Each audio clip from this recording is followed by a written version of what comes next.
സ്നേഹവന്ദനങ്ങൾ പ്രിയമുള്ളവരെ, വി വിറ്റ്നസിൻ്റെ ഒരു പുതിയ എപ്പിസോഡിലേക്ക് പിന്നെയും മാന്യപ്രേക്ഷകരെ സ്വാഗതം ചെയ്യുകയാണ്. ഇന്ന് നമുക്ക് നല്ല ഒരു ജീവിതാനുഭവം നമ്മൾ കേൾക്കാൻ പോകുന്നത് മിഷണറി അനുഭവമാണ്. വിറ്റ്നസിൽ കേൾക്കുന്ന മിഷണറി അനുഭവങ്ങൾ കഴിഞ്ഞ നാളുകളിൽ നമ്മളെയൊക്കെ ഇൻസ്പയർ ചെയ്തിട്ടുണ്ട്. വളരെ പ്രാർത്ഥനയോട് കൂടി നമുക്ക് ആയിരിക്കാം.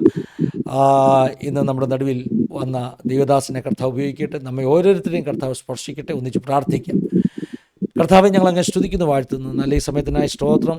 കർത്താവ്, ഒരു പ്രാവശ്യം കൊണ്ട് വിറ്റ്നസിൻ്റെ ഒരു നല്ല ജീവിതാനുഭവം ഞങ്ങൾ കേൾക്കാൻ പോകുന്നത് കൊണ്ട് സ്തോത്രം. ഞങ്ങളുടെ നടുവിലേക്ക് അയച്ചിരിക്കുന്ന നിൻ്റെ ശ്രേഷ്ഠദാസനായി ഞങ്ങളങ്ങ് സ്തുതിക്കുന്നു. തൻ്റെ ജീവിതാനുഭവങ്ങൾ, തൻ്റെ മിഷണറി എക്സ്പീരിയൻസുകൾ ഞങ്ങൾക്ക് വലിയ അനുഗ്രഹത്തിന് കാരണമായി തീരുവാൻ പോകുന്നത് കൊണ്ട് സ്തോത്രം മുറ്റുമായി സമർപ്പിക്കുന്നു. ഞങ്ങളുടെ സിസ്റ്റർ നെറ്റ്വർക്ക് എല്ലാം ഏൽപ്പിക്കുന്നു. ലോകത്തിൻ്റെ ഇത് ഭാഗത്ത് നീ വീഡിയോ കാണുന്ന ഓരോ മക്കളെ നീ അനുഗ്രഹിക്കണം. ഞങ്ങളുടെ കുറവുകളെ ക്ഷമിച്ച് ദൈവമഹത്വം ഞങ്ങളിലൂടെ വെളിപ്പെടണം. അവിടുന്ന് അങ്ങനെ ചെയ്യാൻ പോകുന്ന കൃപയ്ക്കായി സ്തോത്രം. സകലമാന മുഖത്തോടത്തെ കടപ്പിക്കുന്നു. യേശു മൂലം താഴ്മയായി ചോദിക്കുന്നു, കേൾക്കുമാറാകണമേ. ആമേൻ, ആമേൻ. നല്ല ഒരു ജീവിതാനുഭവം നമ്മൾ കേൾക്കാൻ പോകുന്നത്. നമ്മളോടൊപ്പം ഇന്ന് തൻ്റെ അനുഭവങ്ങൾ പങ്കുവെക്കുവാൻ ജോയിൻ ചെയ്തിരിക്കുന്നത് നോർത്തേൺ ആൻഡമാൻസിൽ നിന്ന് ഒരു കർത്താവിൻ്റെ ദാസനാണ്. അസംബ്ലീസ് കോഡ് പ്രസ്ഥാനത്തോട് കൂടെ ചേർന്ന് കർത്താവിൻ്റെ വേല ചെയ്യുന്ന കർത്താവിൻ്റെ ദാസൻ പാസ്റ്റർ റിച്ചോയി. വളരെ സ്നേഹത്തോടു കൂടെ ആദരവോടുകൂടെ പ്രിയ കർത്താവിൻ്റെ ദാസനെ നമ്മുടെ ഈ ലൈവ് സെഷനിലേക്ക് സ്വാഗതം ചെയ്യാണ്. Welcome pastor. Praise lord. Northern Andaman അല്ലേ? അതെ, നോർത്ത് ആൻഡമാൻ. അപ്പോൾ എനിക്ക് തോന്നുന്നു പാസ്റ്ററെ, ഈ നോർത്ത് ആൻഡമാൻ ആണ് ഈ സെന്റിനൽ ഐലൻഡ് ഒക്കെ എന്ന് തോന്നുന്നല്ലേ? ആ ഭാഗമാണ്. സെന്റിനൽ ഐലൻഡ് നമ്മുടെ പോർട്ട് ബ്ലെയറിൽ നിന്ന് അടുത്ത സ്ഥലമാണ് പാസ്റ്ററെ. ഓക്കെ. അതേസമയം നോർത്ത് ആൻഡമാൻ എന്ന് പറഞ്ഞാൽ നമ്മൾ മാപ്പ് നോക്കുമ്പോൾ ആദ്യം വരുന്ന സ്ഥലമാണ് നോർത്ത് ആൻഡമാൻ. ശരി, ഏറ്റവും മേളത്തെ ഭാഗം ആദ്യം വരുന്ന ഭാഗം, ഏറ്റവും മേളത്തെ ഭാഗം. ഇവിടം കഴിഞ്ഞാൽ പിന്നെ വേറെ ഒന്നുമില്ല, അങ്ങനെ ആ ഒരു രീതി. അപ്പോൾ ഒരു വിധത്തിൽ പറഞ്ഞാൽ ആൻഡമാനിന്റെ അങ്ങ് നോർത്ത്, അതെ, ഏറ്റവും ഇന്ത്യയുടെ നോർത്ത് ജമ്മു കാശ്മീരിൽ നിന്ന് പറഞ്ഞതുപോലെ ആൻഡമാനിന്റെ വടക്കേ ഇന്ത്യ. അതെ അതെ അതെ അതെ. അവിടെ അവിടുത്തെ സാഹചര്യങ്ങൾ എങ്ങനെയാ പാസ്റ്ററെ? അവിടെ ഇവിടുത്തെ സാഹചര്യങ്ങള് പാസ്റ്റർ, നമുക്ക് ഇപ്പൊ പോർട്ട് ബ്ലെയറില് ഇപ്പൊ ശ്രീ വിജയപുരം ഒന്ന് അറിയപ്പെടുന്ന പോർട്ട് ബ്ലെയറിൽ ഇറങ്ങിക്കഴിഞ്ഞാൽ നമുക്കൊരു 310 കിലോമീറ്റർ ദൂരമാണ് ഇവിടം വരെ വരുന്നത്. ഏകദേശം 4 ഐലൻഡുകൾ താണ്ടിയാണ് നമ്മൾ ഇവിടെ എത്തേണ്ടത്. പക്ഷെ ഈ 310 കിലോമീറ്ററിന്റെ യാത്ര എന്ന് പറഞ്ഞാൽ വളരെ ദുഷ്കരമാണ്. 12 മണിക്കൂർ യാത്ര ചെയ്താൽ മാത്രമേ നമുക്ക് ഈ സ്ഥലം വരെ എത്തിച്ചേരാനൊക്കെ. 12 മണിക്കൂറത്തെ യാത്ര. അത് നമ്മുടെ ബസ്സിൽ തന്നെ നമ്മൾ വരുന്നത്. അപ്പൊ ബസ്സിൽ യാത്ര ചെയ്ത് വന്നു കഴിഞ്ഞാലും വഴിയില് ഈ ചില ട്രൈബ്സ് ഉണ്ട് ആശ്രയം, ഈ ജർവ ഏരിയകൾ, അങ്ങനെയുള്ള ചില ട്രൈബുകളുണ്ട്. അപ്പൊ ആ സ്ഥലങ്ങളിലെല്ലാം നമുക്ക് കൺവേ സിസ്റ്റം ഉണ്ട് ഇതിനകത്ത്. അപ്പൊ നമ്മളിപ്പോ രാവിലെ വന്നു കഴിഞ്ഞാൽ, രാവിലെ നമ്മൾ 4 മണിക്ക് പോർട്ട് ബ്ലെയറിൽ നിന്ന് ഇറങ്ങിയാൽ 6 മണിക്കാണ് ആദ്യത്തെ കൺവേ. അപ്പൊ ആ കൺവേയിൽ അവിടെ നിന്ന് അത്രയും സമയം നമ്മൾ അവിടെ നിന്നിട്ട് 1 മണിക്കൂർ യാത്ര ചെയ്ത് അവിടെ നിന്നതിന് ശേഷം അവർ 6 മണിക്ക് ഈ 10:50 ആ സമയത്തുള്ള വാഹനങ്ങളെല്ലാം ചേർത്ത് പോലീസ് സെക്യൂരിറ്റിയോടുകൂടെ ഒരു 45 കിലോമീറ്റർ അവർ താണ്ടി വിടും. ഈ 45 കിലോമീറ്റർ 1.5 മണിക്കൂറുണ്ട് നമ്മൾ യാത്ര ചെയ്യേണ്ടത്. അതിന് ഫ്രണ്ടിൽ പോലീസ് കാണും, ബാക്കിൽ പോലീസ് കാണും, ഇടയ്ക്ക് പോലീസ് കാണും, ബസ്സില് പോലീസ് കാണും. അങ്ങനെ പല സെക്യൂരിറ്റിയോടുകൂടെ. കാരണം നമുക്ക് അവിടെ ഫോട്ടോ എടുക്കാനോ മറ്റ് യാതൊരു വിധമായ പെർമിഷൻ ഇല്ല, അവിടെ ഇറങ്ങാനൊന്നും പെർമിഷൻ ഇല്ല. അത് അവർ വേറെ ഐഡന്റിറ്റി കൊണ്ടുവിടും. അവിടെ നിന്ന് പിന്നെ ജങ്കാറിൽ നമുക്ക് കയറണം. പാസ്റ്ററെ, ഈ പോലീസ് അകമ്പടിയോടുകൂടി ഒരു വാഹന വ്യൂഹം അങ്ങനെയാണ് നമ്മൾ വരുന്നത്. ഇതിന്റെ കാരണം ഈ ആദിവാസികളായ ആളുകൾ നമ്മളെ ആക്രമിക്കും എന്നുള്ളത് കൊണ്ടാണോ, അതോ നമ്മൾ അവരെ എന്തെങ്കിലും ഫോട്ടോ എടുക്കുകയോ ഇൻഫ്ലുവൻസ് ചെയ്യുമോ എന്നുള്ളത് കൊണ്ടാണോ? എന്താ അതിന്റെ കാരണം? രണ്ട് കാരണങ്ങളുണ്ട് പാസ്റ്റർ, 2 കാരണങ്ങൾ. ഞാനിവിടെ വന്ന സമയത്ത്, അതായത് ഞാൻ 15 വർഷമായി ഇവിടെ എത്തിയിട്ട്, 16 വർഷമാവും. ഇപ്പൊ 16ാമത്തെ വർഷമാണ്. അപ്പൊ ഈ ഞാൻ ആദ്യം വന്ന സമയങ്ങളിൽ ഇവർ ഞങ്ങളെ ഉപദ്രവിക്കുക എന്ന് പറഞ്ഞു കഴിഞ്ഞാല് അവര് നമ്മുടെ വാഹനത്തിലൊക്കെ കയറും, നമ്മൾ പോകുന്ന വാഹനത്തിന്റെ ഗ്ലാസ് ഒക്കെ പൊട്ടിക്കും, അവരെന്തെങ്കിലുമൊക്കെ ചെയ്യും. ചിലപ്പോ ഈ ബസ്സിന്റെ മണ്ടയ്ക്ക് അവർ ചാടിയിട്ട് അവർ വന്ന് ഭക്ഷണ സാധനങ്ങളെല്ലാം എടുത്തിട്ട് പോകും. അങ്ങനെയുള്ള ഒരു ഇതുണ്ടായിരുന്നു. മനുഷ്യനെ അങ്ങനെ ആ ഒരു വല്ലാത്ത രീതിയായിരുന്നു. അന്ന് അവര് വിവസ്ത്രരൊക്കെ ആയിരുന്നു. ഇപ്പൊ ഒരുപാട് മാറ്റമുണ്ട്. ഇപ്പൊ ഒരു 10-16 വർഷങ്ങൾക്ക് ശേഷം, അല്ലെങ്കിൽ ഒരു 10 വർഷങ്ങൾക്ക് ശേഷം അവർക്ക് ഒത്തിരി മാറ്റം വന്നു. ഇപ്പൊ അവര് നമ്മളുമായിട്ട് അങ്ങനെ ഉപദ്രവമൊന്നുമില്ല പാസ്റ്ററെ. പക്ഷെ ഇപ്പം ആക്ച്വലി ആ സെക്യൂരിറ്റി എന്ന് പറഞ്ഞു കഴിഞ്ഞാല് നമ്മള് അവരെ ഉപദ്രവിക്കുക, അല്ലെങ്കിൽ നമ്മൾ ഫോട്ടോ എടുക്കാതിരിക്കാൻ നമ്മളവിടെ നമുക്ക് ഒരുപാട് നിബന്ധനകളുണ്ട് അതുവഴി പോകണമെങ്കിൽ. എന്ന് പറഞ്ഞാൽ ഫോട്ടോ എടുക്കാൻ പാടില്ല, നമ്മളവിടെ അവർക്ക് ഭക്ഷണം കൊടുക്കാൻ പാടില്ല, അങ്ങനെ ഒത്തിരി കാര്യങ്ങളുണ്ട്. ഇപ്പൊ അവരെ കംപ്ലൈന്റ് ചെയ്യും. ഫോട്ടോ എടുക്കുക എന്തെങ്കിലും ചെയ്താൽ അവര് തന്നെ കംപ്ലൈന്റ്, ആ ഒരു രീതിയിലേക്ക് മാറിയിരിക്കും. അങ്ങനെ എന്ന് പറഞ്ഞാൽ അവര് ബോധവൽക്കരിക്കപ്പെട്ടിരിക്കുന്നു. ബോധവൽക്കരിക്കപ്പെട്ടിരിക്കുന്നത്. അവർക്ക് സ്കൂളുണ്ട്, ശരി അവർക്കൊരു കുഞ്ഞ് സ്കൂൾ പോലെ ഉണ്ട്. സ്കൂൾ എന്ന് പറഞ്ഞാൽ പഠിത്തത്തിന് വേണ്ടിയല്ല, ഭക്ഷണം ശരി കാര്യങ്ങൾ കൊടുക്കുന്നതിനും ശരി ചെറിയ രീതിയിൽ പഠിപ്പിച്ചൊക്കെ എടുക്കുന്ന സർക്കാർ ചില കാര്യങ്ങൾ അതെ ചെയ്യുന്നുണ്ട്. പക്ഷെ അവരാണ് ഇവിടുത്തെ ഒരു ഇൻകം സോഴ്സും കൂടെ അവരെന്നുള്ള രീതിയിലുള്ള ഒരു ശരി കാര്യങ്ങളുണ്ട് ഇവിടെ ആൻഡമാനിൽ. അതെ പാസ്റ്റർ, നമുക്ക് സമയം ഇന്ന് ചുരുക്കമായതുകൊണ്ട് നമ്മൾ ആ യാ. കാര്യങ്ങളൊക്കെ അവിടെ വിട്ടിട്ട് പാസ്റ്റർ അനുഭവങ്ങളിലേക്ക് വേഗത്തിൽ വരാം. അതെ. ആദ്യം പാസ്റ്റർ ജനിച്ചു വളർന്നത്, നാട്, വീട്, വീട്ടുകാർ, കുടുംബം, ഇതൊക്കെ ഒന്ന് പരിചയപ്പെടാൻ വേണ്ടി വേഗത്തിൽ പറയുകയാണെങ്കിൽ അതിനുശേഷം പാസ്റ്റർ ജീവിതാനുഭവങ്ങൾ പറയാൻ കേട്ടോ. ഒട്ടും സമയം ഞാൻ ഞാൻ എടുക്കുന്നില്ല. വേഗത്തിൽ പറഞ്ഞു പോവാ എല്ലാം പക്ഷെ തരാം. ഞാൻ വീട്ടിലെ എനിക്ക് അമ്മയും പപ്പയും ഞാൻ ഒറ്റ മോനായിട്ട് ജനിച്ചതാണ്. പപ്പ മരിച്ചുപോയി, പപ്പ ഇപ്പൊ ഇല്ല. എനിക്ക് വൈഫുണ്ട്, 2 കുഞ്ഞുങ്ങളുണ്ട്, 2 പെൺമക്കളാണ്. ദൈവം ഞങ്ങളെ അനുഗ്രഹിക്കുന്നു, വളരെ സന്തോഷത്തോടുകൂടെ ആയിരിക്കുന്നു. ഇപ്പോ എന്റെ പപ്പ മരിച്ചുപോയി. പപ്പ മരിച്ച് ജനുവരിയിൽ പപ്പ മരിക്കുന്നു. അടുത്ത മാർച്ച് മാസത്ത് ഞാൻ ആൻഡമാനിൽ ആദ്യമായിട്ട് കടന്നു വരുന്നു. ഇതാണ് എന്റെ കുടുംബം. ഞാൻ കേരളത്തിൽ തിരുവനന്തപുരം എന്ന് പറയുന്ന സ്ഥലത്ത് ജനിച്ചു വളർത്തപ്പെട്ട ഒരാളാണ്. ക്രിസ്തീയ കുടുംബത്തിൽ തന്നെയാണ് ജനിച്ചു അതെ വളർത്തപ്പെട്ടത്. അങ്ങനെ പക്ഷെ അത് ആ സമയങ്ങളിൽ പിന്നെ ചർച്ചിൽ നിന്ന് ബന്ധപ്പെടാതെ ഇങ്ങനെ ഇച്ചിരി ദൂരോട്ടൊക്കെ മാറിപ്പോയെങ്കിലും ദൈവം അതത് സമയമായപ്പോൾ ദൈവം പിടിച്ചു തിരിച്ചു കൊണ്ടുവന്നു. ദൈവസ്ഥലത്തിൽ കൊണ്ടുവന്ന് ഞാനൊരു ശുശ്രൂഷയിലാക്കി, ഒരു മഹത്വകരമായ ശുശ്രൂഷയിലാക്കി. അത് വലിയൊരു ദൈവകൃപയാണ്. ട്രിവാൻഡ്രത്ത് നിന്ന് ഒത്തിരി മിഷണറിമാരുണ്ട്. എം പൗലോസ് പാസ്റ്റർ, രാമേശ്വരം, അതുപോലെ തന്നെ അതെ ലവോൺ അതെ അതെ ജോസ്, അതെ വിൽസൺ ബ്രദർ, ഇവരൊക്കെ ട്രിവാൻഡ്രക്കാരാണ്. അപ്പോൾ ആൻഡമാനിൽ അതെ. നിന്ന് മറ്റൊരു തിരുവനന്തപുരംകാരൻ മിഷണറിയുടെ അനുഭവം കേൾക്കുന്നത്. അപ്പോൾ അതെല്ലാം നമുക്ക് കേൾക്കണം. ചെറിയ പ്രായം മുതലുള്ള അനുഭവങ്ങൾ, പിന്മാറിപ്പോയതും തിരിച്ചു പിടിച്ചോട്ട് വന്നതും, പിന്നെ ആൻഡമാനിൽ കണ്ട ദൈവപ്രവൃത്തിയും. നോർത്ത് ഇന്ത്യയിലും ഉണ്ടായിരുന്നല്ലേ? അതെ, നോർത്ത് ഇന്ത്യയിൽ ഉണ്ടായിരുന്നു. ശരി, ഇതെല്ലാം നമുക്ക് കേൾക്കാം. പാസ്റ്റർ കണ്ടിന്യൂ ചെയ്താട്ടെ. അത്യാവശ്യം ഉണ്ടല്ലേ ഞാൻ ഇനി ഇടയ്ക്ക് ചോദ്യങ്ങൾ ചോദിക്കത്തുള്ളൂ. ശബ്ദം ക്ലിയർ അല്ലേ അതെ, പാസ്റ്റർ? പാസ്റ്റർ കണ്ടിന്യൂ ചെയ്താട്ടെ. അത്യാവശ്യം ഉണ്ടെങ്കിലേ ഞാൻ ഇനി ചോദ്യങ്ങൾ ചോദിക്കത്തുള്ളൂ. Okay pastor. ദൈവത്തിന് മഹത്വം. എനിക്ക് ഞാനൊരു അവസരം നൽകിയ കർത്താവിന്റെ ശ്രേഷ്ഠദാസനോട് നന്ദി അറിയിക്കുന്നു. വിശേഷാൽ ഈ ആൻഡമാനിലായിരിക്കുവാൻ ദൈവം സഹായിച്ചു. എന്റെ ചെറുപ്രായത്തിൽ തന്നെ മാതാപിതാക്കൾ എന്നെ സുശേഷയിലേക്ക് വേണ്ടി നേർന്നതാണ്. കാരണം കുഞ്ഞുങ്ങൾ ജനിക്കാതിരുന്ന കുറച്ച് വർഷങ്ങൾ കഴിഞ്ഞാണ് ഞാൻ ജനിക്കുന്നത്. അപ്പോ അങ്ങനെ എന്നെ ശുശ്രൂഷയ്ക്ക് വേണ്ടി അവർ നേരുകയും അതിനുശേഷം നേർന്നത് കൊണ്ടായിരിക്കാം ചിലപ്പോ കുറച്ചു കാലം കഴിഞ്ഞു ഒരു ദൈവിക ഇതിൽ തന്നെ വളർന്നു വന്നുവെങ്കിലും ഒരു പ്രായം എത്തിയപ്പോൾ, ഒരു 13 വയസ്സൊക്കെ കഴിഞ്ഞപ്പോൾ പതിയെ ദൈവിക ഭാഗത്തു നിന്ന് പുറകോട്ട് പോകാനായിട്ട് ഇടയായി. ഞാൻ ഒത്തിരി ആ കാര്യങ്ങൾ പറയാൻ ആഗ്രഹിക്കുന്നില്ല. വളരെ വളരെ ലേശം മോശമായിട്ടുള്ള ജീവിത സാഹചര്യങ്ങളിലൂടെ കടന്നു പോകാനായിട്ടിടയായി. എന്നാലും ദൈവം ഒരു ഉപവാസ പ്രാർത്ഥനയിൽ, എന്റെ സഭയിൽ 3 ദിവസം എനിക്ക് വേണ്ടി ഒരു ഉപവാസ പ്രാർത്ഥന നടക്കുന്നുണ്ടായിരുന്നു. അതിന്റെ 3-മത്തെ ദിവസം ദൈവം എന്നെ തൊട്ടു. ഞാൻ അങ്ങനെ ചർച്ചില് കുറച്ചു കാലങ്ങൾക്ക് ശേഷം ചർച്ചിൽ വന്നു. എന്തായാലും ദൈവം അന്ന് എന്നോട് സംസാരിച്ചു. അന്ന് ഞാൻ യേശുവിനെ രക്ഷിതാവായി വീണ്ടും സ്വീകരിക്കുവാനായിട്ട് ഇടയായി. തുടർന്ന് സ്നാനപ്പെട്ടു, ബൈബിൾ കോളേജിൽ കടന്നു ചെന്നു. ദൈവവചനം പഠിച്ചതിന് ശേഷം ഇവിടെ മുതൽ ഞാൻ ശുശ്രൂഷയുടെ കാര്യങ്ങളാണ് ഇനി പറഞ്ഞു പോകുന്നത്. കാര്യം പുറകോട്ട് ഒത്തിരി കഥകളുണ്ട് പാസ്റ്റർ, അതെല്ലാം പറയാനായിട്ട് ഞാൻ ആഗ്രഹിക്കുന്നില്ല, കാരണം അങ്ങനെയാണ്, ആ ഒരു അവസ്ഥകളാണ്. അപ്പൊ എന്തായാലും ശുശ്രൂഷയിലേക്ക് ആദ്യമായിട്ട് ഞാൻ നോർത്ത് ഇന്ത്യയിൽ പോകാനായിട്ട്, അതായത് ഞാൻ ബൈബിൾ കോളേജെല്ലാം പഠിച്ചു വന്നിട്ട് വളരെ സന്തോഷത്തോടെ ഡൽഹിയിൽ, നോർത്ത് ഇന്ത്യയിൽ പോകണം എന്നുള്ള ഭയങ്കര ആഗ്രഹത്തോടെ ഡൽഹിയിൽ പോകാനായിട്ട് തയ്യാറായിരിക്കുക. അപ്പോ ഡൽഹിയിൽ പോകാൻ വേണ്ടി തയ്യാറായിരിക്കുന്നതിന് ഒത്തിരി കാലത്ത്, അതായത് ഞാൻ രക്ഷിക്കപ്പെടുന്നതിന് മുമ്പ് തന്നെ എന്റെ പിതാവ് ഈ ആൻഡമാനിൽ ശുശ്രൂഷിക്കുന്ന എന്റെ ഒരു അങ്കിള് ഉണ്ടായിരുന്നു. അപ്പൊ അദ്ദേഹം നാട്ടിൽ വരുമ്പോൾ സ്ഥിരമായിട്ട് പറയുന്ന ഒരു ഡയലോഗ് ഉണ്ട്. എന്നെ പിടിച്ചു നിർത്തിയിട്ട് ഇങ്ങനെ പറയും, ഇവനെ കൂടെ കൊണ്ട് ആൻഡമാനിൽ കൊണ്ടുപോക്കണം, ഇവനെ കൂടെ ആൻഡമാനിൽ കൊണ്ടുപോക്കണം. ഈ ഒരു വാക്ക് ഇങ്ങനെ ഇടയ്ക്കിടയ്ക്ക് ഞാൻ കേൾക്കും. അപ്പൊ ഞാൻ പറഞ്ഞു, ഞാൻ എന്തായാലും വരുന്നില്ല, നിങ്ങൾ പോകുന്നവർക്കൊക്കെ പോവാ എന്നൊക്കെ. പപ്പയ്ക്ക് ഒത്തിരി ആഗ്രഹമായിരുന്നു ആൻഡമാനിൽ ശുശ്രൂഷയ്ക്ക് വേണ്ടി വരണം എന്നൊക്കെ. അപ്പൊ ഒരു വിശ്വാസിയായിരുന്നു. അപ്പൊ ഇങ്ങനെ വരണം എന്ന് ഒത്തിരി ആഗ്രഹമായിരുന്നു. പക്ഷെ അത് സാധിക്കാതെ പോയി. എന്തായാലും ഞാൻ ആദ്യമായിട്ട് ഡൽഹിയിലേക്ക് പോകുന്നതിന് വേണ്ടി ഞങ്ങളുടെ ചർച്ചിൽ ഒരു പ്രാർത്ഥന നടന്നു. പ്രാർത്ഥനയുടെ അവസാന ദിവസം ഞാൻ ഇവിടെ പോയിട്ട് തിരിച്ചു വരുന്ന സമയത്ത് ഞങ്ങളുടെ ചർച്ചിൽ ഉപവാസ പ്രാർത്ഥന തീർന്നു.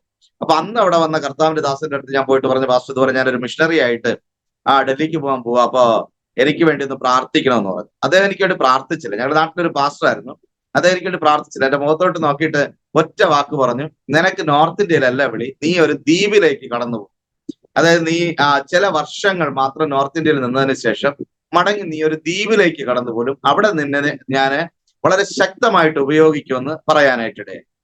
അപ്പൊ ഞാൻ ചിരിച്ചു. കാരണം ഡൽഹി, ഈ ദ്വീപ് എന്ന് പറഞ്ഞാൽ ഞാൻ കേട്ടിട്ടില്ല. സത്യസന്ധമായിട്ട് പറഞ്ഞു കഴിഞ്ഞാല് കേട്ടിട്ടുണ്ടെങ്കിൽ നമുക്ക് ഈ കടലിനകത്ത് ഏതാണ്ട് ഈ ചെറിയ പൊട്ട് പോലെ കിടക്കുന്ന സ്ഥലങ്ങൾ എന്നുള്ളതല്ലാതെ ഞങ്ങൾ ഈ ദ്വീപ് എന്ന് പറയുന്ന ദ്വീപിലെ ആൾതാമസം ഉണ്ടെന്നോ അങ്ങനെയുള്ള കാര്യങ്ങളൊന്നും വളരെ അറിവുള്ള ഒരു വ്യക്തിയല്ലായിരുന്നു ഞാൻ.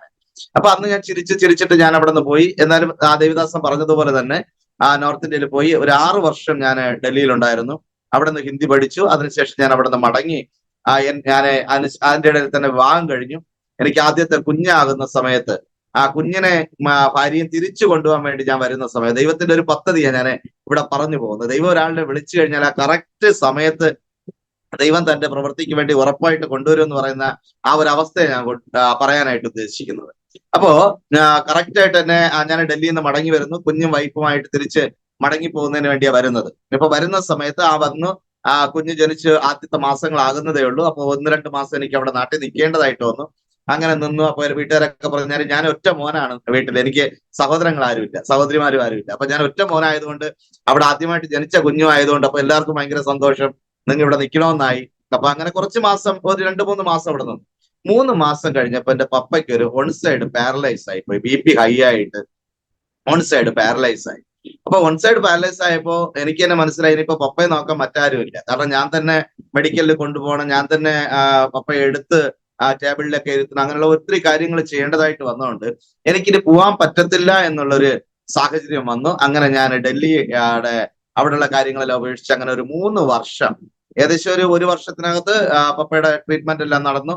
എന്തായാലും കുറച്ച് പപ്പ ഒന്ന് നേരെയായി. പക്ഷെ എന്നാലും തുടർത്ത് എനിക്ക് തിരിച്ചൊരിടത്തും പോകാൻ പറ്റാത്ത സാഹചര്യം ആയപ്പോൾ ഞാൻ തിരിച്ച് നാട്ടിൽ തന്നെ അങ്ങനെ ഒരു 3 വർഷം നിൽക്കാനായിട്ടിടയായി. ഈ 3 വർഷത്തിന്റെ ഇടയിൽ പിതാവ് ഒത്തിരി അല്പം ഒന്ന് രോഗാവസ്ഥ എന്ന് പറയാനില്ല, നല്ല രീതിയിൽ ഇരുന്ന സമയത്ത് തന്നെയാണ് ഒരു ദിവസം രാവിലെ രാത്രി ഏകദേശം ഒരു 3 മണി സമയം, ന്യൂ ഇയർ എല്ലാം കഴിഞ്ഞ് ആ ഒരു 3-ാം തീയതി, ജനുവരി ഒരു 3-ാം തീയതി ന്യൂ ഇയർ സമയത്ത് പ്രഭാതത്തിൽ വന്ന് ഞങ്ങളുടെ റൂം തുറന്ന് ഞങ്ങളെയും കണ്ടിട്ട് തിരിച്ചു പോയി സ്വന്തം റൂമിൽ പോയിട്ട് ഈ ലോകത്തുനിന്ന് മാറ്റപ്പെടുവാനായിട്ടിടയായി. അങ്ങനെ അമ്മയുടെ മടിയിൽ തലവെച്ച് തന്നെ ഈ ലോകത്തുനിന്ന് മാറ്റപ്പെടുവാനായിട്ട് അതൊരു വലിയ ആഗ്രഹമായിരുന്നു, ഒരു പ്രാർത്ഥനയായിരുന്നു. എന്തായാലും അത് അങ്ങനെ തന്നെ സംഭവിച്ചു. ദൈവം അങ്ങനെ തന്നെ ചെയ്യാനായിട്ടിടയായി. അപ്പൊ ഈ ലോകത്തുനിന്ന് മാറ്റപ്പെട്ടതിന് ശേഷം ഞാൻ വളരെ വിഷമത്തിലായി. കാര്യം ഇനി അമ്മയെ നോക്കാൻ ആരുമില്ല, വീട് നോക്കാൻ ആരുമില്ല, ഒരാളിന്റെ കയ്യിൽ ഭാരമെല്ലാം വന്നാൽ ഇപ്പൊ ഒരു പപ്പ ഉള്ളപ്പോ ആ ഒരു സന്തോഷം, കാരണം ഒരാളുണ്ട് എന്നുള്ളത്. പക്ഷെ അത് കഴിഞ്ഞ് ആരുമില്ല എന്നുള്ളതായി. ഞാൻ പിന്നെ ജോലിക്കൊക്കെ പോയി തുടങ്ങി ചെറിയ രീതിയിൽ.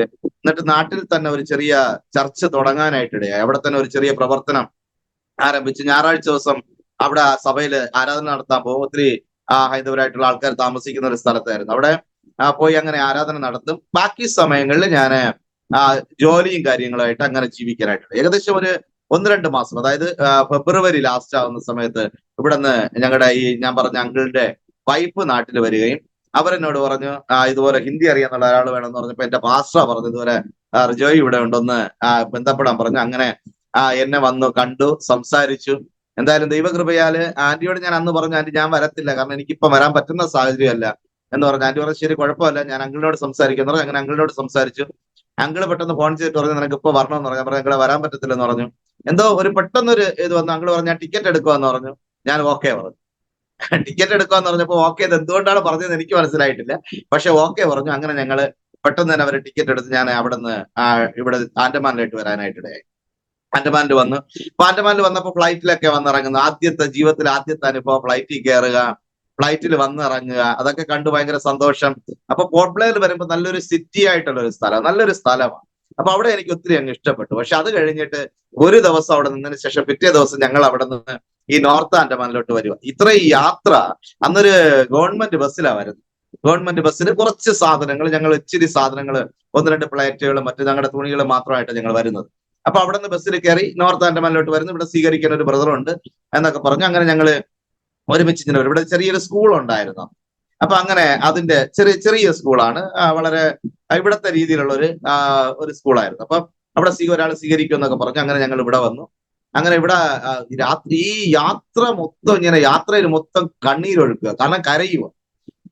എന്തോ റോഡാന്നോ കാടാന്നോ എവിടാ പോകുന്നതെന്നോ ഒന്നും അറിയത്തില്ല. കാരണം പോർട്ട് ബ്ലെയർ നല്ല സിറ്റിയാ, നല്ല രസമാണ്. അവിടെ നാട് പോലെയൊക്കെ നമുക്ക് പല കാര്യങ്ങളും ഒക്കെ കാണാനൊക്കെ കൊള്ളാം. പക്ഷെ ഇതിങ്ങോട്ട് വരെ എല്ലാം അവിടെ ഒന്ന് കണ്ണു തുറന്നു, ഒന്ന് ജസ്റ്റ് ഒന്ന് ഉറങ്ങുന്നു, കണ്ണു തുറക്കുന്നു, വനം മാത്രമേ കാണാനുള്ളൂ.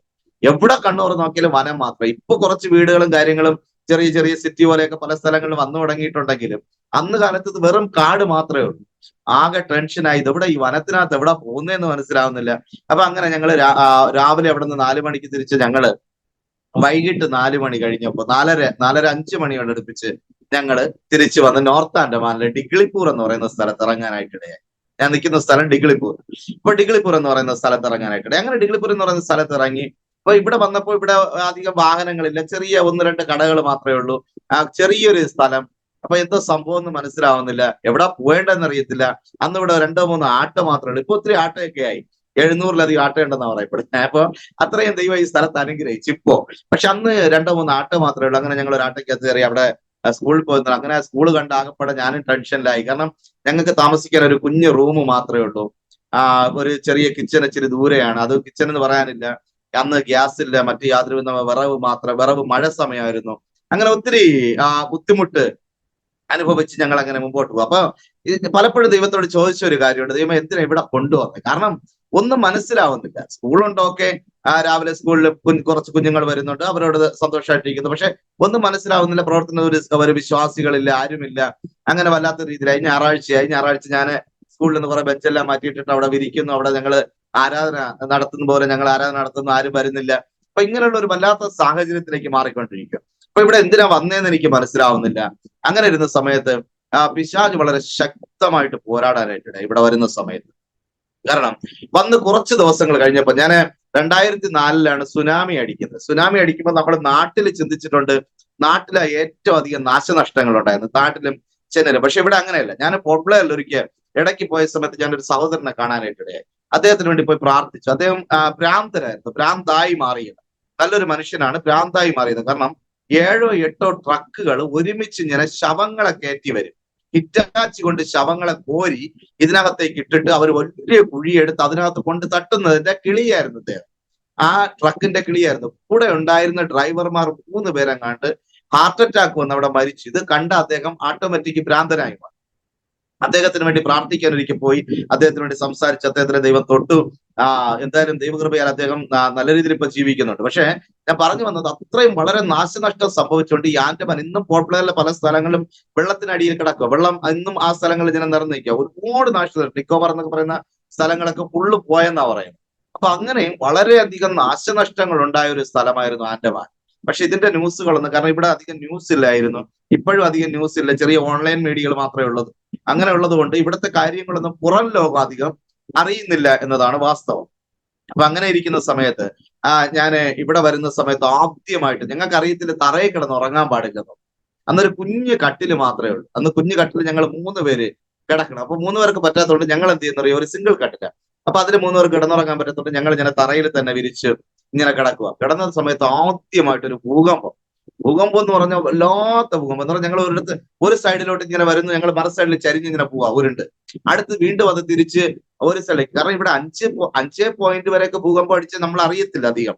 അങ്ങനെ നമുക്കധികം അങ്ങനെ നമുക്ക് പെട്ടെന്നൊന്നും അറിയത്തില്ല. പക്ഷെ അതിന് മേളിലോട്ടാകുമ്പോഴേ ഈ ഭൂകമ്പം നമ്മൾ. പക്ഷെ അന്ന് നടന്ന ഭൂകമ്പം ഭയങ്കര ശക്തമായ ഭൂകമ്പമായിപ്പോയി. എന്ന് പറഞ്ഞാൽ ഇത് 1-2 പ്രാവശ്യം ഇങ്ങനെ ആടുകയും അത് കഴിഞ്ഞിട്ട് വളരെ ശക്തമായിട്ട് കുലുങ്ങി ഞങ്ങളുടെ നടുവെല്ലാം വെട്ടി ആകെ പ്രശ്നമായി. പിന്നെ പുറത്തേക്ക് ഇറങ്ങാൻ പാടുന്നു. അതിനിടയിൽ കൂടെ ഈ ആൾക്കാരെല്ലാം, ഇവിടെ ഒത്തിരി ബംഗാളീസ് ആയിട്ടുള്ള ആൾക്കാരുണ്ട്. അപ്പൊ അവര് വളരെ ശക്തമായിട്ട് കൂവി വിളിക്കും, കുരവയിടുക എന്നാ പറയുന്നത്. ഇങ്ങനെ ഭയങ്കരമായിട്ട് കുരവയിടുന്നു. നിക്കോബാറിലുള്ള ആൾക്കാര് ഇവിടെ ഒത്തിരി പേരുണ്ട്. അവരെല്ലാം ഇങ്ങനെ വിളിച്ചുകൊണ്ട് റോഡിലേക്ക് ഇറങ്ങി ഓടുന്നു. ആൾക്കാരെല്ലാം ഭയങ്കര ഭീതിയാ ആ സമയത്ത്. അങ്ങനെ ഈ ഭൂകമ്പത്തിന്റെ ആദ്യത്തെ അവസ്ഥ കണ്ടു. ഞങ്ങൾ ഇങ്ങനെ പുറത്തിറങ്ങി. ഇനി എന്ത് ചെയ്യണമെന്ന് അറിയത്തില്ല. കാര്യം ആകെ നടുവെട്ടി എണീക്കാനും വയ്യ. അങ്ങനെ വല്ലവിധന എണീറ്റ് പുറത്തു വന്നപ്പോ നാട്ടുകാരെല്ലാം കൂടെ കൂടി വന്നിരുന്നിട്ട് അന്ന് രാത്രി മുഴുവനും ഈ സുനാമിയുടെയും ഭൂകമ്പത്തിന്റെയും മാരകമായ കഥകൾ ഞങ്ങളെ പറഞ്ഞു കേൾപ്പിച്ചു. ശക്തമായ കഥകൾ. അതുകൂടെ കേട്ട് രാവിലെ 3-4 മണിയൊക്കെ ആയപ്പോ ഏകദേശം ഞങ്ങളുടെ തലയ്ക്ക് ഈ ഭൂകമ്പം ഇനി എന്താ ഇവിടെ സംഭവിക്കുന്നത് അറിയാത്ത വല്ലാത്തൊരു കണ്ടീഷൻ ആയിപ്പോയി. അങ്ങനെ നിന്നു. അത് കഴിഞ്ഞ് ഈ ഒരു ഭൂകമ്പം അടിച്ചു കഴിഞ്ഞാൽ അത് ഒത്തിരി സ്ഥലങ്ങള് ഇതാകും, പിളർക്കുന്നു. ഇത് കെട്ടിടങ്ങളെല്ലാം പിളർന്നു മാറും. അതുകൊണ്ട് ഇവിടുത്തെ കെട്ടിടങ്ങളെല്ലാം ഇപ്പൊ 2 നില 3 നില കെട്ടിടങ്ങളുണ്ട്. അന്ന് ഞാൻ വരുന്ന സമയത്ത് ഞാൻ ഇപ്പൊ താമസിക്കുന്ന പോലത്തെ വീടുകൾ, അതായത് ഇവിടുത്തെ ചട്ടായി വീടുകൾ എന്ന് പറയും. ചട്ടായി ഇപ്പൊ കാണിച്ചു തരാൻ നിവർത്തിയില്ല. 1 സൈഡ് ഫുള്ള് ചട്ടായിയാണ്. ഇവിടെ എന്ന് പറഞ്ഞു കഴിഞ്ഞാല് ഇവിടുത്തെ ഈറ കൊണ്ട് മിടഞ്ഞ വീടുകൾ കണ്ടിട്ടുണ്ടായിരിക്കും. ഈറ കൊണ്ട് മിടഞ്ഞ വീടുകൾ, അങ്ങനെയുള്ള വീടുകളാണ് ഇവിടെ. മേളിൽ ഷീറ്റ് ആയിരിക്കും. അങ്ങനെയുള്ള കുഞ്ഞു വീടുകളായിരുന്നു. പക്ഷെ ഇപ്പൊ ഒത്തിരി അതങ്ങ് മാറി. കാരണം ആ ഭൂകമ്പം അങ്ങനെ എനിക്ക് തോന്നുന്നു പാസ്റ്റർ ഇരിക്കുന്നതിന്റെ പുറകിലത്തെ ഭിത്തിയും ടിൻ ഷീറ്റാന്ന് തോന്നുന്നല്ലേ? ടിൻ ഷീറ്റാ. Yes, tin sheet. അങ്ങനെയാണ് അവിടുത്തെ വീടുകള്. ഹാഫ് ദിവാർ അല്ല പാസ്റ്റർ. ഇപ്പൊ നല്ല നല്ല വീടുകളുണ്ട്. ഇതിപ്പോ ഹാഫ് ദിവാർ, അതിന്റെ മേളിലോട്ട് ടിൻ ഷീറ്റ് ആണ്. ഓക്കെ. ഇപ്പൊ ഇതാണ് കേട്ടോ. അതുകൊണ്ടാണ് ആ ലൈറ്റ് റിഫ്ലക്റ്റ് ആകുന്നത്. കാരണം ടിൻ ഷീറ്റ് അതെ പെയിന്റ് അടിച്ചേക്കുന്നതുകൊണ്ടാണ് അതെ ലൈറ്റ് അതെ ലൈറ്റ് റിഫ്ലക്റ്റ് ആകുന്നത്. അതെ അതെ അതെ. അതെ. അങ്ങനെ കുറച്ച് ദിവസം വീണ്ടും ഒരാഴ്ച കഴിഞ്ഞു. അപ്പൊ ചെറിയ ചെറിയ ഭൂകമ്പം വീണ്ടും ഉണ്ടാകും. അടുത്ത് വീണ്ടും ഒരാഴ്ച കഴിഞ്ഞു. അപ്പൊ ഈ ഭൂകമ്പത്തിന്റെ ഒരു ഇതിൽ നിന്ന് ഞങ്ങൾ ഇങ്ങനെ ഒന്ന് മാറി വന്നു. അടുത്ത് വീണ്ടും ഒരാഴ്ച, ഏകദേശം 15 ദിവസം കടന്നു പോകുന്നു. 15 ദിവസം കടന്നു പോകുമ്പോൾ അടുത്ത് വീണ്ടും ഞങ്ങൾ, അപ്പൊ എല്ലാവരും പറഞ്ഞു ഇനി തറയിൽ കിടന്നുറങ്ങല്ലേ. അങ്ങനെ ഞങ്ങൾ മൂന്നുപേരും കൂടെ ഈ കുഞ്ഞ് കട്ടിലിൽ കിടന്നുറങ്ങി തുടങ്ങി. അങ്ങനെ അതിൽ കിടന്നുറങ്ങുമ്പോൾ ആദ്യമായിട്ട് എന്തോ ഒന്ന് ആടുന്നത് പോലെ തോന്നുക. എന്തായിട്ടൊന്ന് വീണ്ടും ഒരു ചെറിയൊരു ആട്ടം പോലെ തോന്നി. അപ്പൊ ഞാൻ പറഞ്ഞു ഭൂകമ്പം, നമുക്ക് പെട്ടെന്ന് പുറത്തിറങ്ങാം. അപ്പൊ അന്ന് ഞങ്ങൾക്ക് ഇതറിയത്തില്ല, ഭൂകമ്പം അടിക്കുന്ന സമയത്ത് കാലിൽ ചപ്പല് ഇട്ടോണ്ട് വേണം പുറത്തു പോകാനുള്ളത്. അത് ഞാനിവിടെ അനുഭവിച്ച ഒരു സംഭവം. കാരണം ചപ്പല് കാലിൽ കിടന്നു കഴിഞ്ഞാൽ നമുക്ക് ഈ ഭൂമിയിൽ എന്ന ഒരുപാട് ഈ ശരീരമായിട്ട് അതിന്റെ ഒരു ബന്ധം ഉണ്ടാകത്തില്ല. അപ്പൊ അന്ന് ഞാൻ എന്ത് ചെയ്യുന്നു, ഞങ്ങൾ ഈ 3 പേരും പോയി ഇത് പെട്ടെന്ന് പുറത്തങ്ങ് ഇറങ്ങിപ്പോയി. പെട്ടെന്ന് പുറത്തിറങ്ങി ഞങ്ങൾ ഇങ്ങനെ പുറത്ത് നിൽക്കുക. പുറത്ത് നിൽക്കുന്ന സമയത്ത് നമുക്ക് തോന്നുന്ന അത് എന്റെ ഒരു അനുഭവം ഞാൻ പറയാം. ഭയങ്കര ശക്തമായ ഭൂകമ്പം. ആദ്യത്തെ ദിവസം അടിച്ചതിനേക്കാളും വളരെ ശക്തമായ ഭൂകമ്പമാണ് രണ്ടാമത് ഉണ്ടാകുന്നത്. അങ്ങനെ ആ രണ്ടാമത്തെ ഭൂകമ്പം നടക്കുന്ന സമയത്ത് എനിക്ക് തോന്നുന്നത് ഞങ്ങൾ ഈ ഭൂമി പിളർന്ന് ഇങ്ങനെ താഴേക്ക് പൊക്കോണ്ടിരിക്കുന്നു. അപ്പൊ ഞങ്ങളിങ്ങനെ 3 പേരും കൂടെ പരസ്പരം കെട്ടിപ്പിടിച്ചിട്ട് ഞങ്ങള് ചിന്തിക്കുന്ന ഒരു കാര്യമുണ്ട്. നാട്ടുകാരെല്ലാം ഇങ്ങനെ ചിന്തിച്ച് തീർന്നു. ഇന്നത്തെ ദിവസത്തോടെ ഞങ്ങളുടെ ശുശ്രൂഷയും ഞങ്ങളുടെ ആൻഡമാൻ ജീവിതവും ഇനി നാട്ടുകാരെ കാണാൻ പറ്റത്തില്ല, ആരെയും കാണാം, അങ്ങനെ ഒരു വല്ലാത്തൊരു സംഭവത്തിലേക്ക് ഞങ്ങൾ മാറിക്കൊണ്ടിരിക്കുക. അപ്പൊ ഈ അത് കഴിഞ്ഞതിന് ശേഷം വീണ്ടും ഞാൻ മതിലൊക്കെ നോക്കുന്നു, മതിലെല്ലാം ഇടിഞ്ഞു വീഴുന്നു. അങ്ങനെ ഭയങ്കര പ്രശ്നം. അപ്പൊ ഞാൻ നോക്കുന്ന ഒരു സംഭവം, ഇനി വെള്ളം അവിടെ കൂടെ വരുന്നതാണ്. കാരണം ഭൂകമ്പമായി വെള്ളം അടിച്ചു കയറുന്നു, തീർന്നു എന്നുള്ള ഫുള്ളായിട്ട് അങ്ങനെ ഇതാ ചിന്തിച്ചു കഴിഞ്ഞു. എന്തായാലും സംഭവം ഇവിടെ കൊണ്ട് ജീവിതം അവസാനിച്ചു. അങ്ങനെ ഇരുന്നു. എന്തായാലും ഞങ്ങൾ കാലിൽ ചപ്പലിടാത്തത് കൊണ്ട് ഇത്രയും ഞങ്ങൾ അനുഭവിക്കേണ്ടി വന്നത്. വീണ്ടും ആൾക്കാർ അതൊക്കെ പറഞ്ഞ് മനസ്സിലാക്കി. എന്തായാലും ഞാൻ ദൈവസന്നിധിയിൽ പ്രാർത്ഥിക്കാനായിട്ട് തുടങ്ങി. അന്ന് 1-2 കുടുംബങ്ങള്, ഇതിനിടയിൽ ദൈവം ഞങ്ങൾക്ക് 1-2 കുടുംബങ്ങളെ കൂടെ തന്നു. അവരും ഒരുമിച്ച് കൂടി അങ്ങനെ ഞങ്ങൾ പ്രാർത്ഥിക്കണം. അന്ന് ഞാൻ സഭയിൽ പറഞ്ഞൊരു വിഷയം, ഈ 1-2 പേര് വന്നുകൊണ്ടിരുന്നവരോട് പറഞ്ഞൊരു വിഷയം, ഇവിടെ ഭൂകമ്പം ഉണ്ടെന്ന്, നമുക്ക് ഈ ഭൂകമ്പത്തിനെതിരായിട്ട് പ്രാർത്ഥിക്കാം. അങ്ങനെ ശക്തമായിട്ട് ഭൂകമ്പത്തിനെതിരായിട്ട് ഏകദേശം 1 വർഷം പ്രാർത്ഥിച്ചു. അതായത് പിറ്റേ ദിവസം ഞാൻ പോകുമ്പോൾ കാണുന്നതെന്ന് പറഞ്ഞാൽ ഇവിടുത്തെ വലിയ വലിയ ഓഫീസുകളെല്ലാം രണ്ടായിട്ട് പിളർന്നു നിൽക്കുക. വളരെ ശക്തമായിട്ട് ഞാൻ പിളർന്നു നിൽക്കുക. പിന്നെ ഈ ഭൂകമ്പം ഒരിക്കൽ ഉണ്ടായി കഴിഞ്ഞാൽ അതൊന്ന് നേരെയാകാൻ വേണ്ടി ദിവസം ഒരു 3-4 ഭൂകമ്പം വെച്ചുണ്ടാവും, അതൊന്ന് നേരെയായി കിട്ടാൻ വേണ്ടി. അപ്പൊ അങ്ങനെ ഈ ഭൂമിയുടെ എന്തോ ഒരു സിസ്റ്റം അതൊന്ന് സെറ്റ് ആകുന്നതിന് വേണ്ടി 3-4 പ്രാവശ്യമൊക്കെ ഇങ്ങനെ ഭൂകമ്പം ഇവിടെ സ്ഥിരം ഉണ്ടാകും. അങ്ങനെ വന്ന് ആ ഭൂകമ്പം അങ്ങ് മാറി. അങ്ങനെ ഞങ്ങൾ ശക്തമായിട്ട് പ്രാർത്ഥന തുടങ്ങി. ദൈവകൃപയാൽ ഇപ്പോ 15 വർഷം ആകുന്നു പാസ്റ്ററെ. ഇതുവരെ ഞാൻ ഭൂകമ്പം അനുഭവിച്ചിട്ടില്ല. പലരും പറയുന്നുണ്ട് ഇവിടെ ചെറിയ ഭൂകമ്പമൊക്കെ ഉണ്ടാവുന്ന, ചിലത് ചെറിയ അനുഭവമൊക്കെ ഉണ്ടായിട്ടുണ്ട്. പക്ഷെ ഇന്ന് വരെ ആ 1 വർഷം ഞങ്ങൾ ശക്തമായിട്ട് ദൈവത്തിൽ പ്രാർത്ഥിച്ച ഒറ്റ വിഷയം, ദൈവം ഇനി ഭൂകമ്പം ഇവിടെ ഉണ്ടാവരുത്. കാരണം ഭൂകമ്പം ഉണ്ടായിക്കഴിഞ്ഞാൽ ആകെ പ്രശ്നമാണ്. കാര്യം എന്തോ സംഭവിക്കുന്ന പറയാൻ പറ്റത്തില്ല. അങ്ങനെ ദൈവത്തിന്റെ വലിയൊരു ശക്തമായ പ്രവൃത്തി ഭൂകമ്പം ഉണ്ടായിട്ടില്ല. ഭൂകമ്പം ഉണ്ടാവുന്നുണ്ട്, ചെറുതായിട്ട് ഉണ്ടാവുന്നുണ്ട്, പലരും പറഞ്ഞു. പക്ഷെ ഞാൻ ഇന്നുവരെ അനുഭവിച്ചിട്ടില്ല, ഞങ്ങൾ ആരും ഇതുവരെ അനുഭവിച്ചിട്ടില്ല. അങ്ങനെ ദൈവം ഞങ്ങൾ അതിൽ നിന്ന് സൂക്ഷിക്കാനായിട്ടുണ്ട്. അപ്പൊ ഞാൻ ഇനി ഇവിടെ നിന്ന് എന്റെ അനുഭവങ്ങളിലേക്ക് കടക്കാൻ ആഗ്രഹിക്കുന്നു. അങ്ങനെ ഇവിടെ വന്നത് എന്തിനാണെന്ന് ഒന്നും മനസ്സിലാവാതെ വല്ലാതെ വിഷമിച്ചിരുന്ന സമയത്ത് ഒരു സഹോദരൻ അടുത്ത് വന്നു. അപ്പൊ ദൈവത്തിന്, അതായത് ഇതിനു മുമ്പും ദൈവ പ്രവൃത്തി ഞാൻ ഒത്തിരി കണ്ടിട്ടുണ്ട് എന്റെ ജീവിതത്തിൽ. നോർത്ത് ഇന്ത്യയിൽ വെച്ചൊരിക്കലും ഒരു അനുഭവം ഉണ്ടായെന്ന് പറഞ്ഞാല്, പേപ്പട്ടി കടിച്ച്, നമ്മൾ പലപ്പോഴും പറയുന്ന ഒരു വിഷയമാണ്, പേപ്പട്ടി കടിച്ച് ആരെങ്കിലും മരിച്ചു കഴിഞ്ഞാൽ അല്ലെങ്കിൽ പേപ്പട്ടി കടിച്ച ഒരു വ്യക്തി മരണപ്പെടും, അല്ലെങ്കിൽ പേപ്പട്ടി ആ ഒരു വിഷം ബാധിച്ച്, അതായത് അവസാന സ്റ്റേജ്, ലാസ്റ്റ് സ്റ്റേജ്, ഡോക്ടർ പറയാ തിരിച്ച് വീട്ടിൽ കൊണ്ടുവെക്കും, ഇനി രക്ഷപ്പെടത്തില്ല. അപ്പൊ അന്ന് ഒരു ഗ്രാമത്തിലാണ് ഞാൻ താമസിക്കുന്നത്. അപ്പൊ ഗ്രാമവാസികളെല്ലാം കൂടി ചേർന്ന് പറഞ്ഞു, ഇവിടെ ഒരു പാസ്റ്റർ ഉണ്ടല്ലോ, ഒരു കാര്യം ചെയ്യും, ഇതിനെ കൊണ്ട് ഈ വ്യക്തിയെ കൊണ്ട് അതിനകത്ത് അങ്ങ് ഇട്ടയ്ക്കാം. ഈ പള്ളി അവിടെ ഇച്ചിരി ഗ്രൗണ്ട് ഒക്കെ ഉണ്ട്, അപ്പൊ അതിനകത്ത് കൊണ്ട് അങ്ങ് ഇട്ടയ്ക്കാം, ചാവ് വേണമെങ്കിൽ പള്ളിയുടെ പേര് പറയാലോ എന്ന് പറഞ്ഞ് ഇതിനെ കൊണ്ട് അവിടെ കൊണ്ടങ്ങ് ഇട്ടു. അപ്പൊ അന്ന് സംഭവിച്ചൊരു വലിയൊരു അത്ഭുതം എന്ന് പറഞ്ഞു കഴിഞ്ഞാല്, അതായത് പിറ്റേ ദിവസം അന്ന് രാത്രി 12:30 ആകുമ്പോൾ ഇദ്ദേഹം മരിക്കും. അതാ ഡോക്ടറുടെ കണക്ക്, 12:30 മരിക്കും. അപ്പൊ അത്രയും ക്രൂരമായിട്ടുള്ളവരെല്ലാം കെട്ടപ്പോലും ചെയ്യാതെ കൊണ്ട് ഈ ഗേറ്റിനകത്ത് കൊണ്ട് വിട്ടിട്ട് അവരങ്ങ് പോയി. ഇദ്ദേഹം കുറച്ചു കഴിഞ്ഞ് ആകെ പ്രശ്നമായി. ഞങ്ങൾ അന്ന് ഒരു കുടുംബം കൂടെ ഉണ്ടായിരുന്നു, ഞങ്ങളെല്ലാം കൂടെ ചേർന്ന് പ്രാർത്ഥന അങ്ങ് തുടങ്ങി. പ്രാർത്ഥന തുടങ്ങി പാസ്റ്ററെ, ദൈവം വളരെ ശക്തമായിട്ട്, അതായത് എന്റെ ഈ പുറമെല്ലാം അദ്ദേഹം അള്ളി മാന്തി കീറിയതാണ്, എന്റെ പുറം മുഴുവനും. ഞാൻ എന്റെ ദൈവത്തെ ഒത്തിരി സ്നേഹിക്കുന്നുണ്ട്. കാരണം ഉണ്ടല്ലോ, വചനം എന്തെങ്കിലും പറഞ്ഞാണ്ടല്ലോ അതുപോലെ ദൈവം ചെയ്യും. എന്ത് വചനം പറഞ്ഞാലും ദൈവം അതുപോലെ ചെയ്യും. കാരണം എന്റെ ഈ പുറം മൊത്തം അള്ളി മാന്തി, എന്റെ ദേഹത്ത് തുപ്പല്. കാരണം പലരും പറഞ്ഞു ഞാൻ കേട്ടിട്ടുണ്ട്, ഈ പേപ്പട്ടി വിഷബാധ അങ്ങനെ സംഭവിച്ചു കഴിഞ്ഞാല് എന്തെങ്കിലും അതായത് നഖം കൊള്ളുകയോ തുപ്പുകയോ അങ്ങനെ തുപ്പല് ദേഹത്ത് വീഴുകയൊക്കെ ചെയ്തു. എന്റെ മുറിവിൽ കൂടെ തുപ്പലൊലിച്ചതാ വാസേ, മുറിവിൽ കൂടെ തുപ്പലൊലിച്ചതാ. അങ്ങനെ തുപ്പലൊലിച്ച് രാത്രി 12 മണി വരെ കെട്ടിപ്പിടിച്ച് നിർത്തിയിട്ട് നിക്കത്തില്ല ദേഹത്ത്. പലപ്പോഴും ഈ മണലിൽ ഉരുണ്ട് വീഴുന്നു, പിന്നെ ഞങ്ങൾ അതിന്റെ മണ്ടയ്ക്കൂടെ വീഴുന്നു. അങ്ങനെ കെട്ടിയിടാൻ പാസ്റ്ററെ, പറ്റത്തില്ല. ഇങ്ങനെ ഇടയ്ക്ക് ഞാൻ ചോദിച്ചോട്ടെ, ഇത് നമുക്ക് പരിചയമുള്ള ആളാണോ അങ്ങനെ ചർച്ചിൽ കൊണ്ട് വിടാൻ കാരണം? ഇത് ആക്ച്വലി ഞാൻ അവിടെ ഒരു ഗ്രാമത്തില് ഒരു ചെറിയ സുവിശേഷ പ്രവർത്തനമായിട്ട് നിന്ന സമയത്തുള്ള സംഭവമാണ്. അവിടുത്തെ ആൾക്കാരെല്ലാം കൂടെ പണി തന്നതാ. അങ്ങനെ പറയാൻ പറ്റത്തില്ല. പണി തന്നെന്ന് പറഞ്ഞു കഴിഞ്ഞാല് ആൾക്കാർ ചിന്തിച്ച് ഇവിടെ കൊണ്ടിട്ട് മരണപ്പെട്ട് കഴിഞ്ഞാൽ ചർച്ചിന്റെ പേര് പറയാലോ. അവിടെ പോയിട്ട് ഒന്നും സംഭവിച്ചില്ല, അദ്ദേഹം രക്ഷപ്പെട്ടില്ല, അവിടെ കിടന്ന് മരിച്ചു എന്ന് പറയാലോ. അപ്പൊ ആ ഒരു രീതിയിൽ കൊണ്ടുവന്നത്. അങ്ങനെ അങ്ങനെ സംഭവിച്ചതാ. അന്ന് അത് നോർത്ത് ഇന്ത്യയിൽ വെച്ച് നടക്കുന്ന സംഭവം. പക്ഷെ അതൊരു പാസ്റ്ററെ, അതിന്റെ ഗ്രാമത്തിൽ ബാക്കി എന്നിട്ട് എന്ത് സംഭവിച്ചു? ഇദ്ദേഹം ഇങ്ങനെ വളരെ ശക്തമായിട്ട് ഇതെല്ലാം മാന്തി ആകെ പ്രശ്നമായി. പക്ഷെ രാത്രി ഒരു 12:15 ഞങ്ങൾ ശക്തമായിട്ട് പ്രാർത്ഥിച്ചുകൊണ്ടിരിക്കുക. കുറച്ച് സമയം ഇത് വയലന്റ് ആവും, പിന്നെ അദ്ദേഹം കുറച്ച് നോർമൽ ആവും, പിന്നെ പെട്ടെന്ന് വയലന്റ് ആവും. വയലന്റ് ആവുമ്പോൾ കയറി പിടിക്കണം. അങ്ങനെ ആയി അവസരം 12:15 സമയത്ത് അവിടെ ഒരു ചെറിയ ഹാളുണ്ട്. ആ ഹാളിനകത്ത് ഒരു ചെറിയ ബൈബിൾ വെച്ചിട്ടുണ്ടായിരുന്നു. ഇദ്ദേഹം നേരെ ആ ബൈബിളിന്റെ മണ്ടയ്ക്ക് പോയി ഇങ്ങനെ വീണിട്ട് അദ്ദേഹം പറയാ, യേശു എന്നെ സൗഖ്യമാക്കി, യേശു എന്നെ സൗഖ്യമാക്കി. പിറ്റേന്ന് രാവിലെ ശവം എടുക്കാൻ വന്ന ആൾക്കാരെ മുമ്പിൽ അദ്ദേഹത്തെ പിടിച്ചിരുത്തിയിട്ട് ഒരു ഗ്ലാസ് നാരങ്ങ കൊടുത്ത വാസേ തിരിച്ചു പറഞ്ഞു വിടുന്നത്. ദൈവം വലിയവനാ വാസേ. ദൈവം വലിയവൻ എന്ന് പറഞ്ഞ ദൈവം വലിയവനാ. സത്യസന്ധമായിട്ട് പറഞ്ഞ ഞാൻ അതിലും വലിയൊരു അത്ഭുതം പറയുന്നെന്ന് പറഞ്ഞു കഴിഞ്ഞാല് ഇന്നേക്ക് ഏകദേശം ഒരു 20 വർഷം കഴിഞ്ഞ് ഈ സംഭവം നടന്നിട്ട് ഇന്ന് എനിക്ക് ഇന്നത്തെ ഒരു അനുഭവം പോലെ തോന്നുന്നത്. കാരണം ഇന്നും കാര്യം ഒരു അനർത്ഥവും നിനക്ക് ഭവിക്കുകയില്ല, ഒരു ബാധയും നിന്റെ കൂടാരത്തിൽ അടുക്കത്തില്ലെന്ന് തമ്പുരാൻ പറഞ്ഞിട്ടുണ്ടെങ്കിൽ അത് അങ്ങനെ തന്നെയാ വാസേ. കാരണം ഞാൻ പലരും പറഞ്ഞു കേട്ടിട്ടുണ്ട്, അയ്യോ പല സ്ഥലങ്ങളിൽ പ്രാർത്ഥിക്കാൻ പോകല്ലേ, അവിടെ ചെന്ന് കഴിഞ്ഞാൽ അത് നിങ്ങൾക്ക് പിടിക്കും, നിങ്ങൾക്ക് സംഭവിക്കും, അങ്ങനെ തിരിച്ചടിക്കും.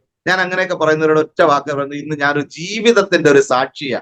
ഇത് മാത്രമല്ല, ഞാൻ ഒത്തിരി സാക്ഷ്യങ്ങൾ പറയാൻ പോയി ഇതുപോലത്തെ. ഞാൻ അതുകൊണ്ട് പാസ്റ്റർ പ്രത്യേകിച്ച് കോണ്ടാക്ട് ചെയ്തത് തന്നെ. ഇങ്ങനെയുള്ള ചില സംഭവങ്ങൾ എന്റെ ജീവിതത്തിൽ ഒത്തിരി നടന്നിട്ടുണ്ട്. ഇന്ന് എന്നെ കണ്ടൊക്കെ ഒരു ടെൻഷനില്ല ഇതുവരെയും, ഇത്രയും വർഷം. കാര്യം 3 മാസത്തെ സമയം ഡോക്ടർമാർ തരുന്നത്. അങ്ങനെ ഒരു സംഭവം ഉണ്ടായിരുന്നു. പക്ഷെ തമ്പുരാൻ എൻ്റെ കൂടെ ഉണ്ടായിരുന്നു. എന്തായാലും ദൈവം എന്നെ വളരെ ശക്തമായിട്ട് ദൈവം എന്നെ സൂക്ഷിച്ചതിന് ഞാൻ ദൈവത്തിന് നന്ദി പറയും. ഒന്ന്. രണ്ടാമത്തെ 20 വർഷം മുമ്പ് അല്ലേ? 20 വർഷം മുമ്പ് 20 വർഷം മുമ്പത്തെ കാര്യവാസ. 20 വർഷം മുമ്പ് നടന്നൊരു സംഭവമാണ്. ഈ അടുത്ത് ഞാൻ ഇവിടെ വന്നതിന് ശേഷം ഒരു സഹോദരന്റെ അടുത്ത് വന്നിട്ട് അദ്ദേഹം പരീക്ഷിക്കാൻ വേണ്ടി വന്നതാ. അതായത് കുറച്ച് ഇവിടെ 1-2 ലോക്കൽ ആയിട്ടുള്ള ഇവിടുത്തെ, അതായത് ഇവിടെയുള്ള ആൾക്കാരുടെ പാസ്റ്റർമാരായിട്ടുള്ളവരുണ്ട്. അവരൊക്കെ പല സ്ഥലങ്ങളിൽ പോകുന്നു, പ്രാർത്ഥിച്ചു, അങ്ങനെയൊക്കെ നടക്കുന്നില്ല. അപ്പൊ ഈ നമ്മളിങ്ങനെ നാട്ടിൽ നിന്ന് വന്നു എന്ന് പറഞ്ഞപ്പോ ഇദ്ദേഹം എന്നെ പരീക്ഷിക്കാൻ വേണ്ടി എന്റെ അടുത്ത് വന്നിട്ട് ഒരു ദിവസം പറഞ്ഞു, പാസ്റ്റർ നമുക്കൊരു സ്ഥലം വരെ പോവാം. ഞാൻ പറഞ്ഞു, എന്ത് പറ്റി, ആരാന്നൊക്കെ ചോദിച്ചാൽ അങ്ങനെ പിടിച്ചിരുത്തി വർത്തമാനമൊക്കെ പറഞ്ഞു എനിക്ക് വചനമെല്ലാം അറിയാം, എനിക്ക് പക്ഷെ പാസ്റ്ററിന്റെ അടുത്ത് തന്നെ ഒരാളിന് വേണ്ടി പ്രാർത്ഥിക്കാൻ പോവാന്ന് പറഞ്ഞു. അങ്ങനെ ഞങ്ങൾ പ്രാർത്ഥിക്കാൻ പോകും ഒരു സ്ഥലത്ത്. അത് കാട്ടിനകത്ത്, ഉൾക്കാട്ടിനകത്ത് കയറിപ്പോ. ഇവിടെ എല്ലാം വനമല്ലേ, അപ്പൊ വനത്തിനകത്ത് ഇങ്ങനെ നടന്ന് ഞങ്ങൾ ഒത്തിരി ദൂരം നടന്ന് വനത്തിനകത്ത് കയറിപ്പോ. ഇപ്പൊ അവിടെ ഒരു 3 വീടുണ്ട്. അതായത് ഒരു വീട് ഒത്തിരി ദൂരെയും, അടുത്ത് വേറൊരു വീട് അതിന്റെ തൊട്ടടുത്തും, അതിന്റെ നടുക്കിലായിട്ട് ഒരു ചെറിയൊരു കുടില്. അപ്പൊ ഈ കുടിലിൽ ഒരു അപ്പച്ചൻ ഇരിപ്പുണ്ട്. അപ്പച്ചന് കയ്യും കാലും എല്ലാം ചാക്ക് കൊണ്ട് കെട്ടി വെച്ചേക്കുക. കയ്യും കാലും എല്ലാം ചാക്ക് കൊണ്ട് കെട്ടി, തലയിലൊക്കെ ഒരു വ്രണമായിട്ടിരിക്കും. എനിക്ക് സംഭവം എന്താന്ന് എനിക്ക് മനസ്സിലായില്ല. അപ്പൊ ഈ എന്നെ കൊണ്ടുപോയ ബ്രദർ പറഞ്ഞു, പാസ്റ്റർ ഇദ്ദേഹത്തിന് വേണ്ടി ഒന്ന് പ്രാർത്ഥിക്കണം, ദൈവം വിടുവിക്കുമല്ലോ, നമുക്ക് ഇദ്ദേഹത്തിന് വേണ്ടി ഒന്ന് പ്രാർത്ഥിക്കാം, പ്രാർത്ഥിച്ചു കഴിഞ്ഞാൽ ദൈവം അങ്ങ് വിടുവിക്കുമെന്ന് പറഞ്ഞു. അപ്പൊ ഞാൻ സംഭവം ചോദിച്ചു. അപ്പൊ ഇവരാരും, ഈ വീട്ടുകാരൊന്നും ഈ അപ്പച്ചന് ഭക്ഷണം നേരെ കൊടുക്കത്തില്ല. കാര്യം അവര് ദൂരെ ഇരുന്നിട്ട് ഇങ്ങനെ നീക്കി വെച്ചു കൊടുക്കുകയാണ് ചെയ്യുന്നത്. അപ്പോ ദൈവത്തിന്റെ കൃപയാലും അപ്പൊ ഞാൻ ചോദിച്ചു, എന്തോ സംഭവം, എന്തോ അസുഖം. എനിക്ക് സംഭവം ഞാൻ ഇന്നുവരെ ഇങ്ങനെയുള്ള ആൾക്കാരെ കണ്ടിട്ടില്ല. അത് എന്റെ ഒരു ജീവിതത്തിലെ ഏറ്റവും ഒരു വിഷയം, ഞാൻ ഇന്നുവരെ കണ്ടിട്ടില്ല. അപ്പൊ ദൈവത്തിന്റെ ഒരു അത്ഭുതം ഞാൻ പറയൂ. ദൈവം അന്ന് ഞാൻ പ്രാർത്ഥിക്കാൻ വേണ്ടി ഇങ്ങനെ അടുത്ത് ചെല്ലുന്നു. അപ്പോ പെട്ടെന്ന് ഞാൻ ചോദിച്ചു, എന്തോ അസുഖം എന്ന് ചോദിച്ചു. അപ്പൊ എന്നെ കൂടെ കൊണ്ടുപോയി ആള് പറഞ്ഞു, കുഷ്ഠരോഗം. അപ്പോ പെട്ടെന്ന് അന്ന് ഈ പെട്ടെന്ന് നമുക്ക് ഈ മരുന്നൊന്നും അറിയത്തില്ലേ. അപ്പോ അങ്ങനെ ഒരു സംഭവം, വല്ലാത്തൊരു സംഭവമായിട്ട്. കാരണം എനിക്ക് അധികം പാസ്റ്റർമാരോട് നടന്നുള്ള ശുശ്രൂഷകള് ചെയ്തുള്ള പരിചയമില്ല, ഞാൻ അങ്ങനെ ഒന്നും കണ്ടിട്ടില്ല. അങ്ങനെയൊക്കെയുള്ള ഒത്തിരി സംഭവങ്ങൾ എന്റെ ജീവിതത്തിലുണ്ട്. അപ്പോ അങ്ങനെ ആദ്യ സംഭവങ്ങളിൽ അങ്ങനെയായിരുന്നു. പിന്നെ ദൈവം എന്നെ ഒരുപാട് കാര്യങ്ങൾ പഠിപ്പിച്ചു, സ്വന്തമായിട്ട് ഇരുത്തി. കാര്യം ഈ ഐലൻഡിൽ ആരും പഠിപ്പിക്കാനില്ല. ഇവിടെ എന്തെങ്കിലും പഠിക്കണമെങ്കിൽ നമ്മൾ സ്വന്തം അനുഭവത്തിൽ നിന്ന് പഠിച്ചാൽ മാത്രമേ ഇവിടെ ജീവിച്ചിരിക്കാൻ പറ്റുള്ളൂ. അപ്പൊ ദൈവം കൊണ്ടിട്ട് ഇങ്ങനെ അങ്ങ് പഠിപ്പിക്കാൻ തുടങ്ങി. അപ്പൊ കുഷ്ഠരോഗം എന്ന് പറഞ്ഞപ്പോ നമുക്ക് സ്വാഭാവികമായിട്ട് എത്ര വലിയ ഇതെന്ന് പറഞ്ഞാൽ, ഞാൻ എന്റെ കാര്യം പറയുക, പല ദൈവദാസൻ കൊണ്ട് ശക്തമായി ദൈവം ഉപയോഗിക്കുന്ന ഒരുപാട് ദൈവദാസന്മാരുണ്ട്. ഞാൻ അവരെല്ലാം ബഹുമാനിക്കുന്ന ഒരുപാട് ശ്രേഷ്ഠരായ ദൈവദാസൻ. പക്ഷെ എനിക്ക് പെട്ടെന്നൊരു ഭയം ഉണ്ടായി, പെട്ടെന്നൊരു ഭയം. അപ്പൊ ഈ ഭയം ഉണ്ടായപ്പോ ഞാൻ അയ്യോ കുഷ്ഠരോഗി. അപ്പൊ ഒരു കാര്യം ഒരു 2 അടി മാറി ഇന്ന് പ്രാർത്ഥിക്കാം. എന്നൊക്കെ ചിന്തിച്ചിട്ട് ഇച്ചിരി ദൂരോട്ട് മാറി നിന്ന് പ്രാർത്ഥിക്കാനായിട്ട് വന്നപ്പോ എന്റെ മനസ്സിനകത്ത് ആരാണ്ട് എന്നോട് ചോദിക്കുക, നീ എന്തിനാ ഇവിടെ വന്നേ? ഞാൻ പറഞ്ഞ രോഗിക്ക് വേണ്ടി പ്രാർത്ഥിക്കാൻ. കുഷ്ഠരോഗിയെ കർത്താവ് അങ്ങനെ സൗഖ്യമാക്കി. ഞാൻ പറഞ്ഞ തൊട്ട്. അപ്പൊ നിനക്കെന്തോ പണി എന്ന് എന്നോട് ഞാൻ ആരോ ചോദിക്കാൻ ചിന്തിച്ചിങ്ങനെ മറുപടിയും പറയുക. അപ്പൊ ഇത് മറുപടി പറഞ്ഞുകൊണ്ടിരിക്കുന്നു. അപ്പൊ ഞാൻ പറയാം തൊട്ട്. അപ്പൊ തൊട്ടെന്നുള്ള വാക്ക് ഞാൻ പറഞ്ഞു.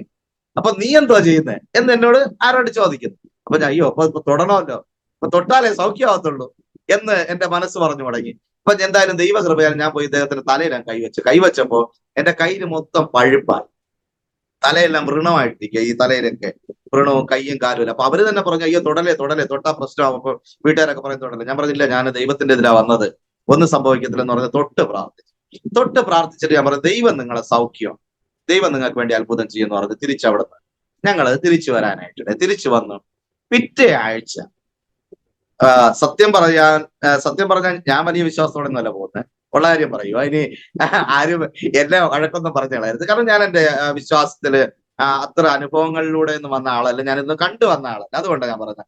പക്ഷെ അന്ന് എന്റെ വിശ്വാസം തുടങ്ങി ശക്തമായിട്ട് ഞാൻ ദൈവത്തിനോട് ഞാൻ മാപ്പ് പറഞ്ഞൊരു കാര്യം, ദൈവം ഇനി ഞാൻ ജീവിതത്തിൽ ഞാൻ അവിശ്വസിക്കത്തില്ല. കാരണം ഞാൻ വല്ലാത്തൊരു എന്താ പറയുക, ഒരു രണ്ടും കൽപ്പിച്ചുള്ള പോക്കാണ്.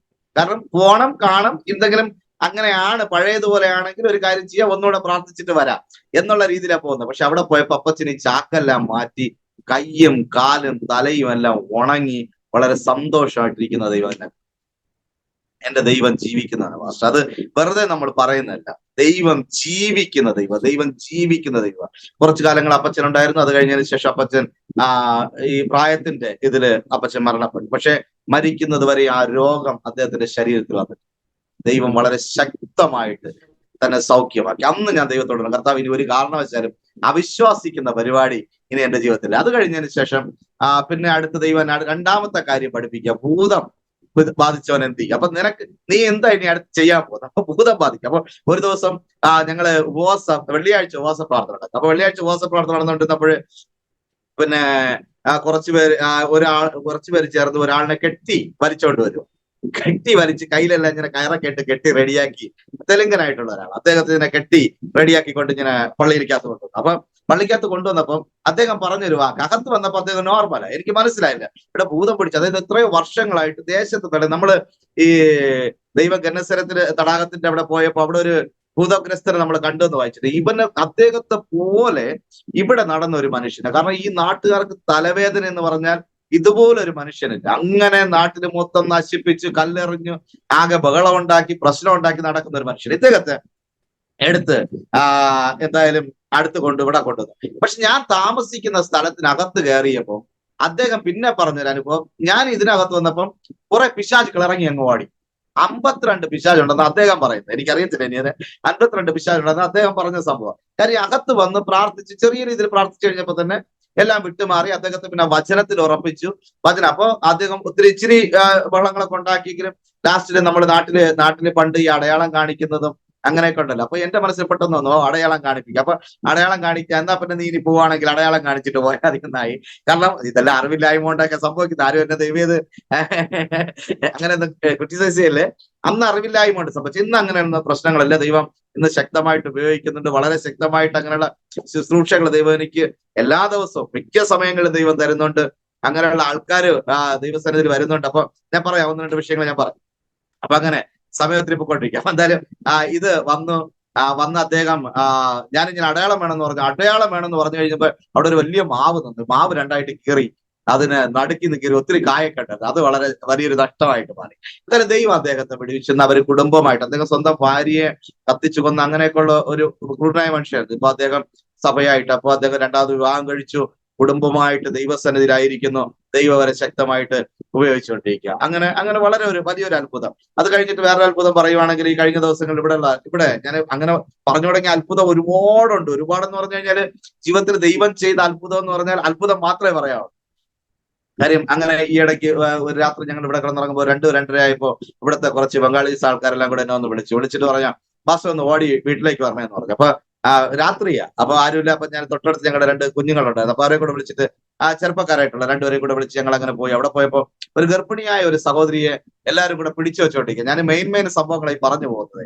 അപ്പൊ കുറച്ച് ഗർഭിണിയായ ഒരു സഹോദരി ഇങ്ങനെ 8-10 പേര് പിടിച്ചടി. ഒരു മന്ത്രവാദിയുണ്ട്, ഒരു പൂജാരിയുണ്ട്, അതിന്റെ കൂട്ടത്തിൽ തന്നെ കുറെ ആൾക്കാരുണ്ട്. എല്ലാവരും കൂടെ ഇതിനെ മണ്ടയ്ക്ക് കയറി ഇങ്ങനെ ഇരിക്കുക. അപ്പൊ അങ്ങനെ ഇരുന്ന സമയത്ത് ആ ഈ ഞാൻ അവിടെ പോയ സമയത്ത് പറഞ്ഞു, അയ്യോ ഒരു രക്ഷയില്ല, രാത്രി മുഴുവൻ ഭയങ്കര പ്രശ്നമായിരുന്നു, ഇവിടെ പിടിച്ച് ഇട്ട് കെട്ടാനൊന്നും ഒരു രക്ഷയില്ല, പാസ്റ്റർ എങ്ങനെ രക്ഷപ്പെടുത്തുന്നു. അന്ന് ഈ ഏരിയയിലെല്ലാം ദൈവം നമ്മളിവിടെ പ്രവർത്തിക്കുന്നു എന്നുള്ളൊരു, കാരണം സഭയെ കുറിച്ചൊരു ഭീതി ദേശത്തില്, ദൈവത്തെ കുറിച്ചുള്ള ഒരു ഭീതി ദേശത്തിന് പരക്കാനായിട്ട് തുടങ്ങി. ദൈവം നമ്മളിലൂടെ എന്തൊക്കെ ചെയ്യുന്നുവെന്നും.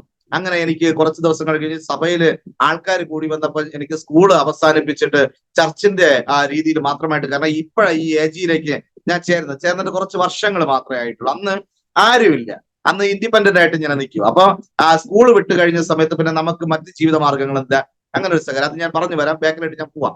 അപ്പൊ എന്തായാലും ദൈവം ഇവിടെ ഒരു അത്ഭുതം ചെയ്തു. അപ്പൊ ഈ സഹോദരിയുടെ അടുത്ത് ഞങ്ങൾ പോകുന്ന സമയത്ത് ആ സഹോദരി ഇങ്ങനെ കിടക്കുക. അപ്പൊ ഞാൻ പോയി എല്ലാവരും വിടാൻ പറഞ്ഞു. പറഞ്ഞു പാസ്റ്ററെ വിട്ടു കഴിഞ്ഞാൽ ഭയങ്കര പ്രശ്നമാകും, പൂജാരിയൊക്കെ ഇങ്ങനെ തൊഴുതിരിക്കുക. പറഞ്ഞു അയ്യോ വിട്ടാ വലിയ പ്രശ്നമാകും, ആകെ പ്രശ്നമാണെന്ന്. ഞാൻ പറഞ്ഞില്ല ഒരു കുഴപ്പമില്ല, ദൈവം നോക്കിക്കൊള്ളൂ എന്ന് പറഞ്ഞു. പ്രാർത്ഥിച്ച് ശാന്തമായി. അപ്പൊ ഞാൻ ചിന്തിച്ചയ്യോ എന്തായാലും വന്ന് ഒറ്റ വാക്ക് പ്രാർത്ഥിച്ച് ശാന്തമായി. കാര്യം അങ്ങനെ ചർച്ചിൽ ഒത്തിരി പേര് അങ്ങനെ ഇടയ്ക്കിടയ്ക്ക് വരാറുണ്ട്. ദൈവം ഒറ്റ വാക്കിന് സംഭവം ക്ലിയർ ചെയ്തു, ദൈവം അത്ഭുതം ചെയ്യുന്നു, ദൈവത്തിന്റെ നാമം മഹത്വപ്പെടുന്നു, അങ്ങനെ കാര്യങ്ങൾ നടക്കുന്നു, ഒത്തിരി അത്ഭുതങ്ങൾ ദൈവം ചെയ്യുന്നു. അപ്പൊ ഈ സംഭവം ഇച്ചിരി വെറൈറ്റിയാണ്.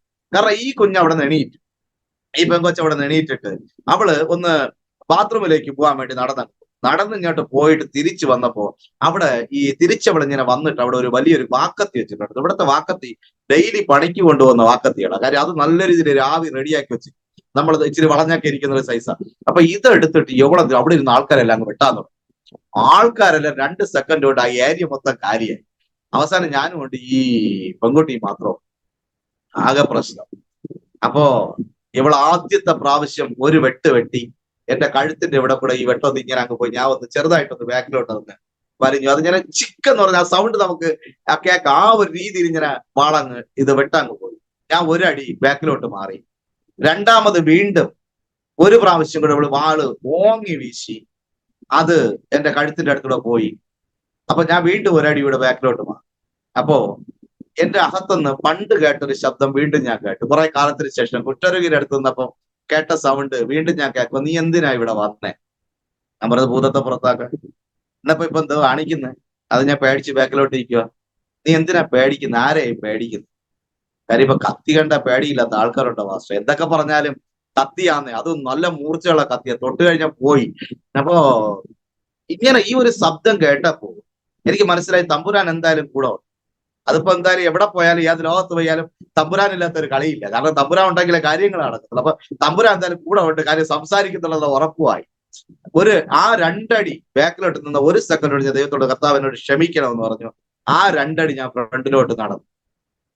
അടുത്ത പ്രാവശ്യം അവൾ അതുപോലെ വാള് വീശി വെട്ടി എന്റെ കഴുത്തിന്റെ ഇവിടെ വരെ വന്ന് പാസ്റ്ററെ. വന്നപ്പോ ആരോ പിടിച്ചു നിർത്തും പോലെ അങ്ങനെ നിന്നിട്ട് അവളെ കൈ അങ്ങ് താഴേക്ക്.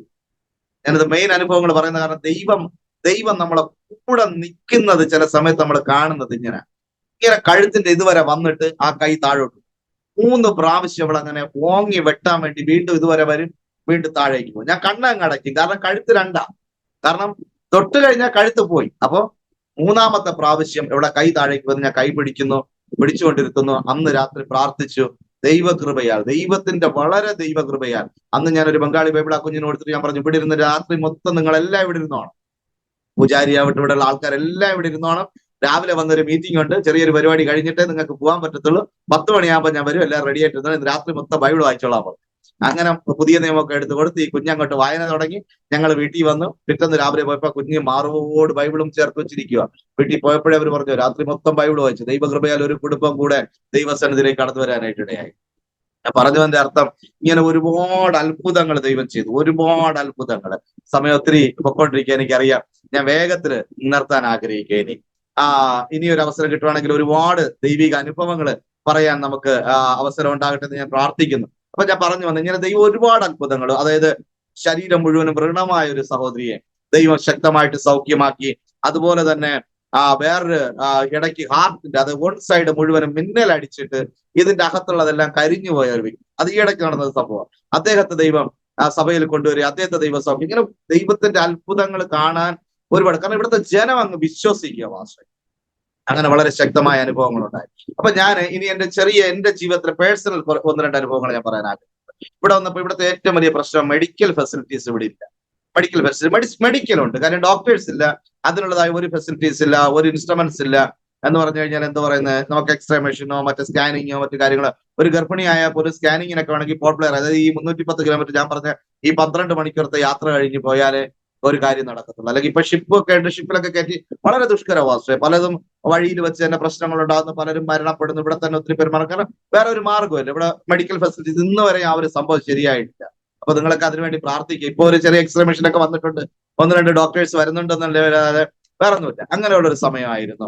ഇനി രണ്ടാമത്തെ വിഷയം, ഇവിടുത്തെ ഏറ്റവും വലിയൊരു ബുദ്ധിമുട്ടെന്ന് പറഞ്ഞു കഴിഞ്ഞാല് വാഹന സൗകര്യങ്ങൾ തന്നെയാണ്. യാത്രാ സൗകര്യം വളരെ ബുദ്ധിമുട്ട്. നെറ്റ്വർക്ക്, എന്റെ നാട്ടിലാണെങ്കിൽ ഒരിക്കൽ ഒരാൾ മരണപ്പെട്ടു, ഏറ്റവും വേണ്ടപ്പെട്ട ആള് മരണപ്പെട്ട് 7ന്റെ എന്നാ ഞാൻ അറിയുന്നത്. അവിടുത്തെ കഥകളെല്ലാം കഴിഞ്ഞിട്ട് അതുകൊണ്ടൊരു ഗുണം ഉണ്ടായെന്ന് പറഞ്ഞാൽ പോവേണ്ടി വന്നില്ല. എന്തായാലും പോകാൻ പറ്റത്തൂല, കാരണം ഇവിടെ രാവിലെ 7 മണി വരെ ബസ്സുള്ളൂ.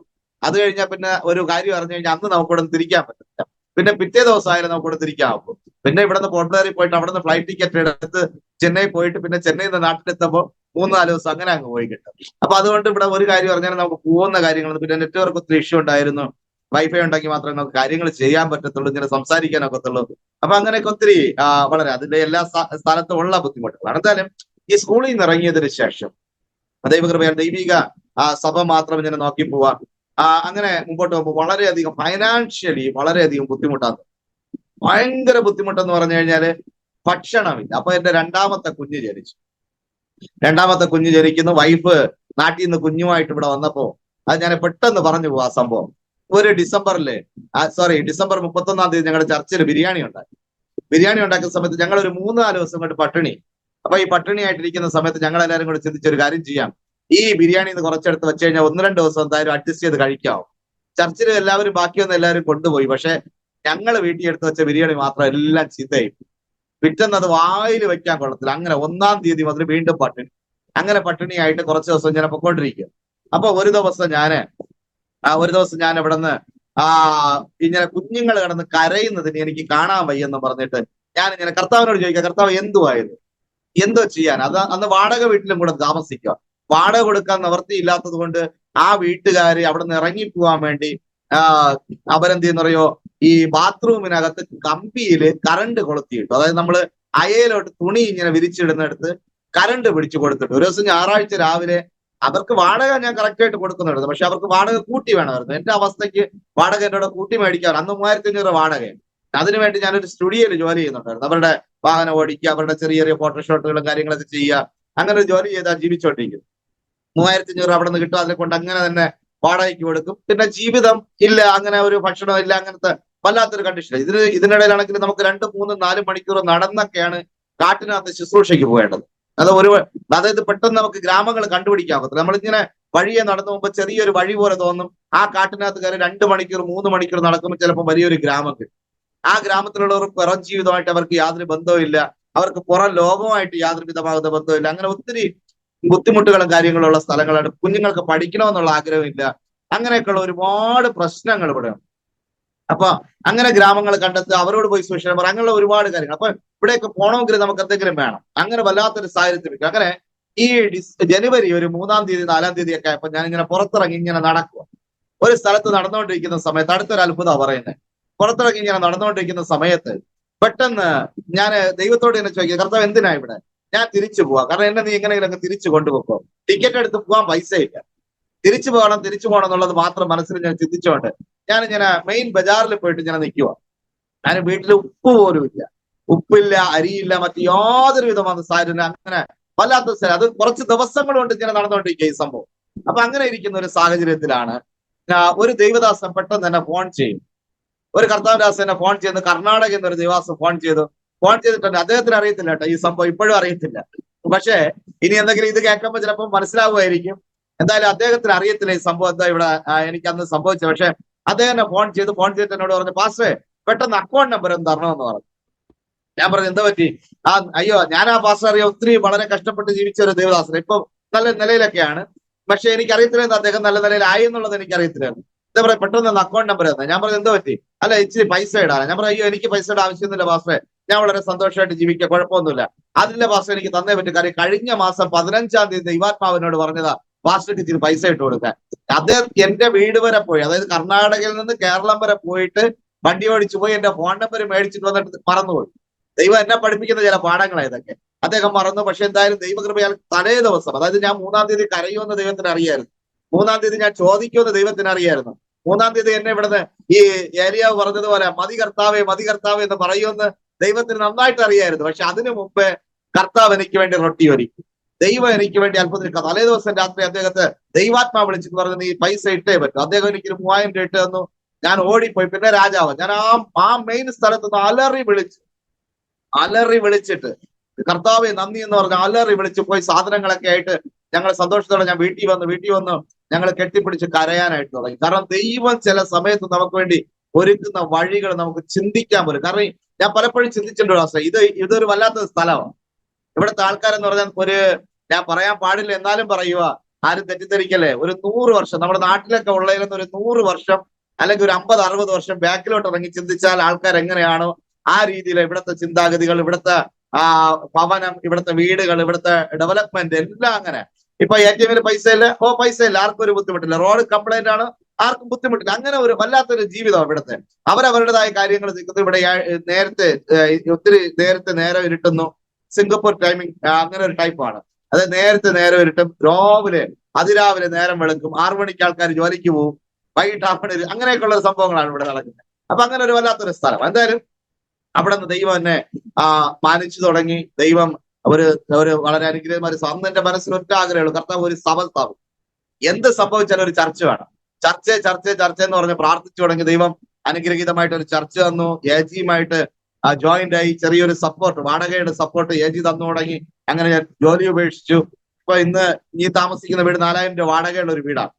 ദൈവം ഇവിടം വരെ ഞങ്ങളെ കൊണ്ടെത്തിക്കാനായിട്ട്. അപ്പൊ ഈ വീടൊക്കെ ഒത്തിരി മേൽഭാഗം എല്ലാം ഇടിഞ്ഞു വീഴുന്നതാണ്. അതായത് ഏത് സമയത്ത് ഇത് നിലം പറ്റാം, അങ്ങനെ ഒരു വീടാണ് ഇപ്പൊ ഞാൻ താമസിച്ചുകൊണ്ടിരിക്കുന്നത്. ഞാനിപ്പോ ഒരു 13 വർഷം എടുക്കും. കാര്യം ഇവിടെ എനിക്ക് ആ സമയത്ത് എനിക്ക് വേറെ വാടക വീട് കിട്ടത്തില്ലായിരുന്നു. വാടക വീടൊന്നും കിട്ടാതിരുന്ന സമയത്ത് ദൈവകൃപയാല് ഈ വീട്ടിൽ ഞാൻ വന്ന് താമസിച്ചു. അവരെനിക്ക് ഈ വീട് തന്നു. അവര് ക്രമേണ എന്റെ വാടക കൂട്ടി. ഇപ്പൊ 4000 രൂപ വാടകയായി. എന്തായാലും ദൈവകൃപയാൽ ഇവിടെ ഞാൻ താമസിച്ചുകൊണ്ടിരിക്കുന്നു. അപ്പോൾ ഞാൻ ചിന്തിച്ചു, കർത്താവ് എനിക്ക് സ്വന്തമായിട്ട് പള്ളി ആദ്യം ചർച്ച് പണിഞ്ഞു, ചർച്ചിന്റെ സ്ഥലം മേടിച്ച് ചർച്ച് പണിഞ്ഞു. ദൈവം അതിനുള്ള വഴിയെല്ലാം ഒരുക്കി. അപ്പൊ അടുത്തൊരു തീരുമാനമായി, ദൈവം എനിക്കൊരു വീട് വേണം. കാരണം ഒത്തിരി വർഷമായി കുഞ്ഞുങ്ങളുണ്ട്, അവരുടെ വിദ്യാഭ്യാസം നോക്കണം. നമുക്ക് സാമ്പത്തികമായിട്ട് മറ്റ് യാതൊരു വിധമാകുന്ന കാര്യങ്ങളും ഇല്ല, എങ്ങനെ മുമ്പോട്ട് പോകേണ്ടത് അറിയത്തില്ല. അങ്ങനെയൊക്കെ ഇരിക്കുന്ന സമയം, അതുകൊണ്ട് മുമ്പോട്ട് പോകണമല്ലോ എന്നൊക്കെ ചിന്തിച്ച് അങ്ങനെ ഇരിക്കുന്ന സമയത്താ പെട്ടെന്ന് ഞാൻ നാട്ടിൽ പോയിട്ട് എനിക്കുള്ള ഷെയർ മുഴുവനും വിൽക്കാനായിട്ട്. അപ്പൊ പിന്നെ അമ്മ മാത്രമല്ലേ ഉള്ളൂ, അമ്മയെ തിരിച്ചു കൊണ്ടുവരാന്നുള്ള രീതിയിൽ എന്റെ ഷെയർ മുഴുവനും വിറ്റിട്ട് ഞാൻ ഇവിടെ ഒന്ന് ഇച്ചിരി വസ്തു മേടിച്ചിട്ട് സന്തോഷത്തോടെ വീട് പണിയണം. കാരണം ഇവിടുത്തെ ഏറ്റവും വലിയൊരു പ്രശ്നം എന്ന് പറഞ്ഞാൽ ഇവിടെ എല്ലാ സാധനങ്ങളും നാട്ടിൽ നിന്ന് വരുന്നതാണ്. നാട്ടിൽ നിന്ന് മറ്റു കൽക്കട്ടയിലെന്നോ ചെന്നൈയിലെന്നോ ഒക്കെ വരുന്ന സാധനങ്ങളായതുകൊണ്ട് ഇവിടുത്തെ സാധനങ്ങൾക്ക് ഇരട്ടിയുടെ ഇരട്ടി വിലയാണ്. ഇവിടെ എല്ലാ സാധനങ്ങൾക്കും നമുക്ക് 2 ഇരട്ടി വില കൊടുത്താൽ മാത്രമേ നമുക്ക് സാധനം, അത് ഭക്ഷണ സാധനങ്ങളാകട്ടെ മറ്റു സാധനങ്ങളാകട്ടെ, ഇവിടെയുള്ള ലോക്കൽ സാധനങ്ങൾ കിട്ടുമെന്നുള്ളതല്ലാതെ മറ്റു കാര്യങ്ങളെല്ലാം ഭയങ്കര ഇങ്ങനെയുള്ള കാര്യങ്ങളായതുകൊണ്ട് ഞാൻ ഈ വീട് പണി ആരംഭിച്ചു. ഒരു പകുതിയായപ്പോൾ വീട് പണി സ്റ്റോപ്പായി. ഇപ്പൊ 2-2.5 വർഷം കൊണ്ട് വീട് പണി അങ്ങനെ തന്നെ ഇട്ടേക്കുക. കാരണം കുഞ്ഞുങ്ങളുടെ വിദ്യാഭ്യാസം മറ്റു കാര്യങ്ങളെല്ലാം ഉണ്ട്. പിന്നെ ഇവിടെ മൂന്നാമത്തെ അടുത്തൊരു വളരെ ബുദ്ധിമുട്ടെന്ന് പറഞ്ഞാൽ കുഞ്ഞുങ്ങളുടെ വിദ്യാഭ്യാസത്തിനുള്ള മാർഗങ്ങളിൽ +2 വരെ മാത്രമേ ഇവിടെ കുഞ്ഞുങ്ങൾക്ക് പഠിക്കാവൂ. അത് കഴിഞ്ഞാൽ ഇവിടുന്ന് യുവജനങ്ങളെല്ലാം ഒന്നുകിൽ പോപ്പുലറിൽ പോകണം, അല്ലെങ്കിൽ നാട്ടിൽ എവിടെയെങ്കിലും കയറിപ്പോയാലേ അവർക്ക് പഠിക്കാം. അപ്പൊ അങ്ങനെ ഇരുന്നപ്പോ എന്റെ കുഞ്ഞുങ്ങൾക്ക് വേണ്ടി ഞാൻ ഒത്തിരി പ്രാർത്ഥിച്ചു, കർത്താവ് ഈ കുഞ്ഞുങ്ങൾ എന്ത് ചെയ്യും? കാരണം നമുക്ക് അത്രയും സാമ്പത്തികം മുടക്കി പഠിപ്പിക്കാനുള്ള മറ്റ് യാതൊരു വിധമായ വഴികളില്ല, എന്താ ചെയ്യാനെന്ന് ഞാൻ പ്രാർത്ഥിച്ചപ്പോൾ കർത്താവ് മൂത്ത മകൾ 9-ാം ക്ലാസ്സിലായപ്പോൾ അവർക്ക് നവോദയയിൽ അഡ്മിഷൻ കിട്ടാനായിട്ടിടയായി. കാരണം കുഞ്ഞുങ്ങളെ പഠിപ്പിക്കണമെങ്കിൽ ഈ പ്രൈവറ്റ് സ്കൂളിൽ വിട്ട് പഠിപ്പിക്കണമെങ്കിൽ അത് നല്ലൊരു എമൗണ്ട് ആവും. കാരണം അത് എന്നെ കൊണ്ട് പറ്റാത്തൊരു സാരി, കാരണം ചെലവ് മറ്റു കാര്യങ്ങൾ വാടക ഇതെല്ലാം കൂടെ ആകുമ്പോൾ പറ്റത്തില്ല. കാര്യം കുഞ്ഞ് എമൗണ്ട് മാത്രമാണ് നമ്മുടെ കയ്യിൽ വരുന്നത്. പറ്റാതെ വന്ന സമയത്ത് ഇപ്പൊ 5000 രൂപ നമ്മുടെ കയ്യിൽ കിട്ടുമ്പോൾ 4000 രൂപ വാടക കൊടുക്കണം. പിന്നെ മറ്റു കാര്യങ്ങളെല്ലാം ചെയ്തു വരാൻ പറ്റാത്തതുകൊണ്ട് ദൈവത്തിന്റെ പ്രാർത്ഥനയുടെ ഒരു ഫലമായിട്ട് ദൈവം കുഞ്ഞിനെ നവോദയയിൽ ഒരു അഡ്മിഷൻ കൊടുത്തു. അത് കഴിഞ്ഞ് എന്റെ 2ാമത്തെ മോള് 6-ാം ക്ലാസ്സിലായപ്പോ അവക്കും ദൈവം നവോദയയിൽ അഡ്മിഷൻ കൊടുത്തു. മൂത്ത മോള് +2 പാസ്സായതിനു ശേഷം ഇപ്പൊ നാട്ടിലുണ്ട്. കുഞ്ഞിപ്പോ അടുത്ത് തുടർന്ന് നഴ്സിംഗ് പഠിക്കണമെന്ന് ആഗ്രഹിക്കുന്ന ഇപ്പൊ 1 വർഷമായി നാട്ടിൽ പോയിട്ട്. കാരണം അവരുടെ സാഹചര്യങ്ങൾ തോരാത്തോട്ട് അങ്ങനെ അതും അങ്ങനെ നിൽക്കുക. അങ്ങനെ എവിടെയെങ്കിലും പോയിട്ട് പഠിക്കണം എന്നൊക്കെ ആഗ്രഹിച്ച് അങ്ങനെ നിൽക്കുന്നു. എന്തായാലും ദൈവം അവളെ ശക്തമായിട്ട് ഉപയോഗിക്കും. ദൈവം എന്തായാലും നിങ്ങൾ അത് ഓർത്ത് പ്രാർത്ഥിക്കുക, വിഷയങ്ങളൊക്കെ ഓർത്ത് നിങ്ങൾ പ്രാർത്ഥിക്കണമെന്ന് ഞാൻ അപേക്ഷിക്കുന്നു. അപ്പം ഇത് എന്റെ പേഴ്സണൽ ആയിട്ടുള്ള വിഷയങ്ങളാണ്. എന്റെ ഭവനപ്പണി ഓർത്ത് പ്രാർത്ഥിക്കുക. എന്തായാലും അതൊക്കെ നന്നായിട്ട് നടക്കട്ടെ, ദൈവം സഹായിക്കുന്നു. അപ്പൊ ഇങ്ങനെയുള്ള കാര്യങ്ങളാണ് ഇവിടെ ആൻഡമാനിൽ പൊതുവെ ഉള്ളത്. ഇനി അടുത്തൊരു വലിയൊരു വിഷയം ഞാൻ പറയും. ഇനി അടുത്ത് വേറൊരു വിഷയത്തിലേക്ക് പോവാം. ഒരു 5 മിനിറ്റ് കൊണ്ട് ഞാൻ നിർത്തും. എന്റെ സമയം തീർന്നത് മനസ്സിലായി. ഞാൻ 5 മിനിറ്റ് കൊണ്ട്. പാസ്റ്ററെ, നമ്മൾ യാ പറഞ്ഞിരുന്നത് നമ്മുടെ അടുത്ത ഗസ്റ്റ് വരാൻ ഉള്ളത് കൊണ്ടാണ് നമ്മൾ ഇച്ചിരി ധൃതി പിടിച്ചു പോകുന്നത്. പക്ഷേ ഞാൻ ഗസ്റ്റിൻ്റെ 5 മെസ്സേജ് മിനിറ്റ്സ് കൊണ്ട് നിർത്തിക്കോളാം. മെസ്സേജ് വന്നു. ഓക്കെ ആൾ ഇതുവരെ സ്ഥലത്ത് എത്തിയിട്ടില്ല. അപ്പോൾ പാസ്റ്റർക്ക് സമയം എടുക്കാം. ഞാൻ ഓക്കെ ആൾ എത്തിക്കഴിയുന്ന ഉടനെ പാസ്റ്റർക്ക് പറയാം. അപ്പോൾ പാസ്റ്റർ കണ്ടിന്യൂ ചെയ്തു. ഓക്കെ അപ്പോൾ അനുഭവങ്ങൾ ഓക്കെ വിട്ടുപോയതൊക്കെ താങ്ക് യു പറയാം താങ്ക് യു കേട്ടോ. ഓക്കെ താങ്ക് അതുകൊണ്ട് യു പാസ്റ്റർ താങ്ക് യു ചുരുക്കാതെ പാസ്റ്റർ. അത്യാവശ്യം പറയേണ്ടതെല്ലാം പറഞ്ഞു. അടുത്ത ഗസ്റ്റ് വരുമ്പോൾ എനിക്ക് മെസ്സേജ് ഇടും. അന്നേരം നമുക്ക് നിർത്തിയാൽ മതി.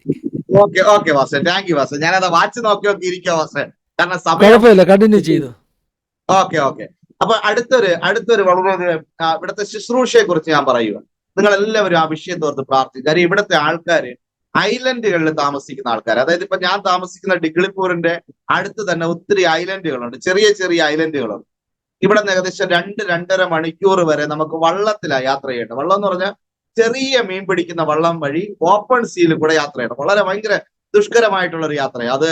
നമുക്ക് ഈ സിറ്റിയിൽ, അതായത് ഞാനിപ്പോ താമസിക്കുന്ന സ്ഥലത്ത് ഒരു ശുശ്രൂഷയുണ്ട്, അവിടെ ഒരു ആലയമുണ്ട്, അവിടെ ഒരു ഇത്. അതായത് നമുക്ക് ഒരു പ്രാവശ്യം നമുക്ക് ഈ വള്ളം ബുക്ക് ചെയ്ത് നമുക്ക് അവിടെ പോയിട്ട് തിരിച്ചു വരാൻ 5000 രൂപ നമുക്ക് ചെലവാണ് ഒരു പ്രാവശ്യം. അങ്ങനെ ഞങ്ങൾ ഒരിക്കൽ ഒരു സ്ഥലത്ത് ഞാൻ 2-3 പ്രാവശ്യം പോയി.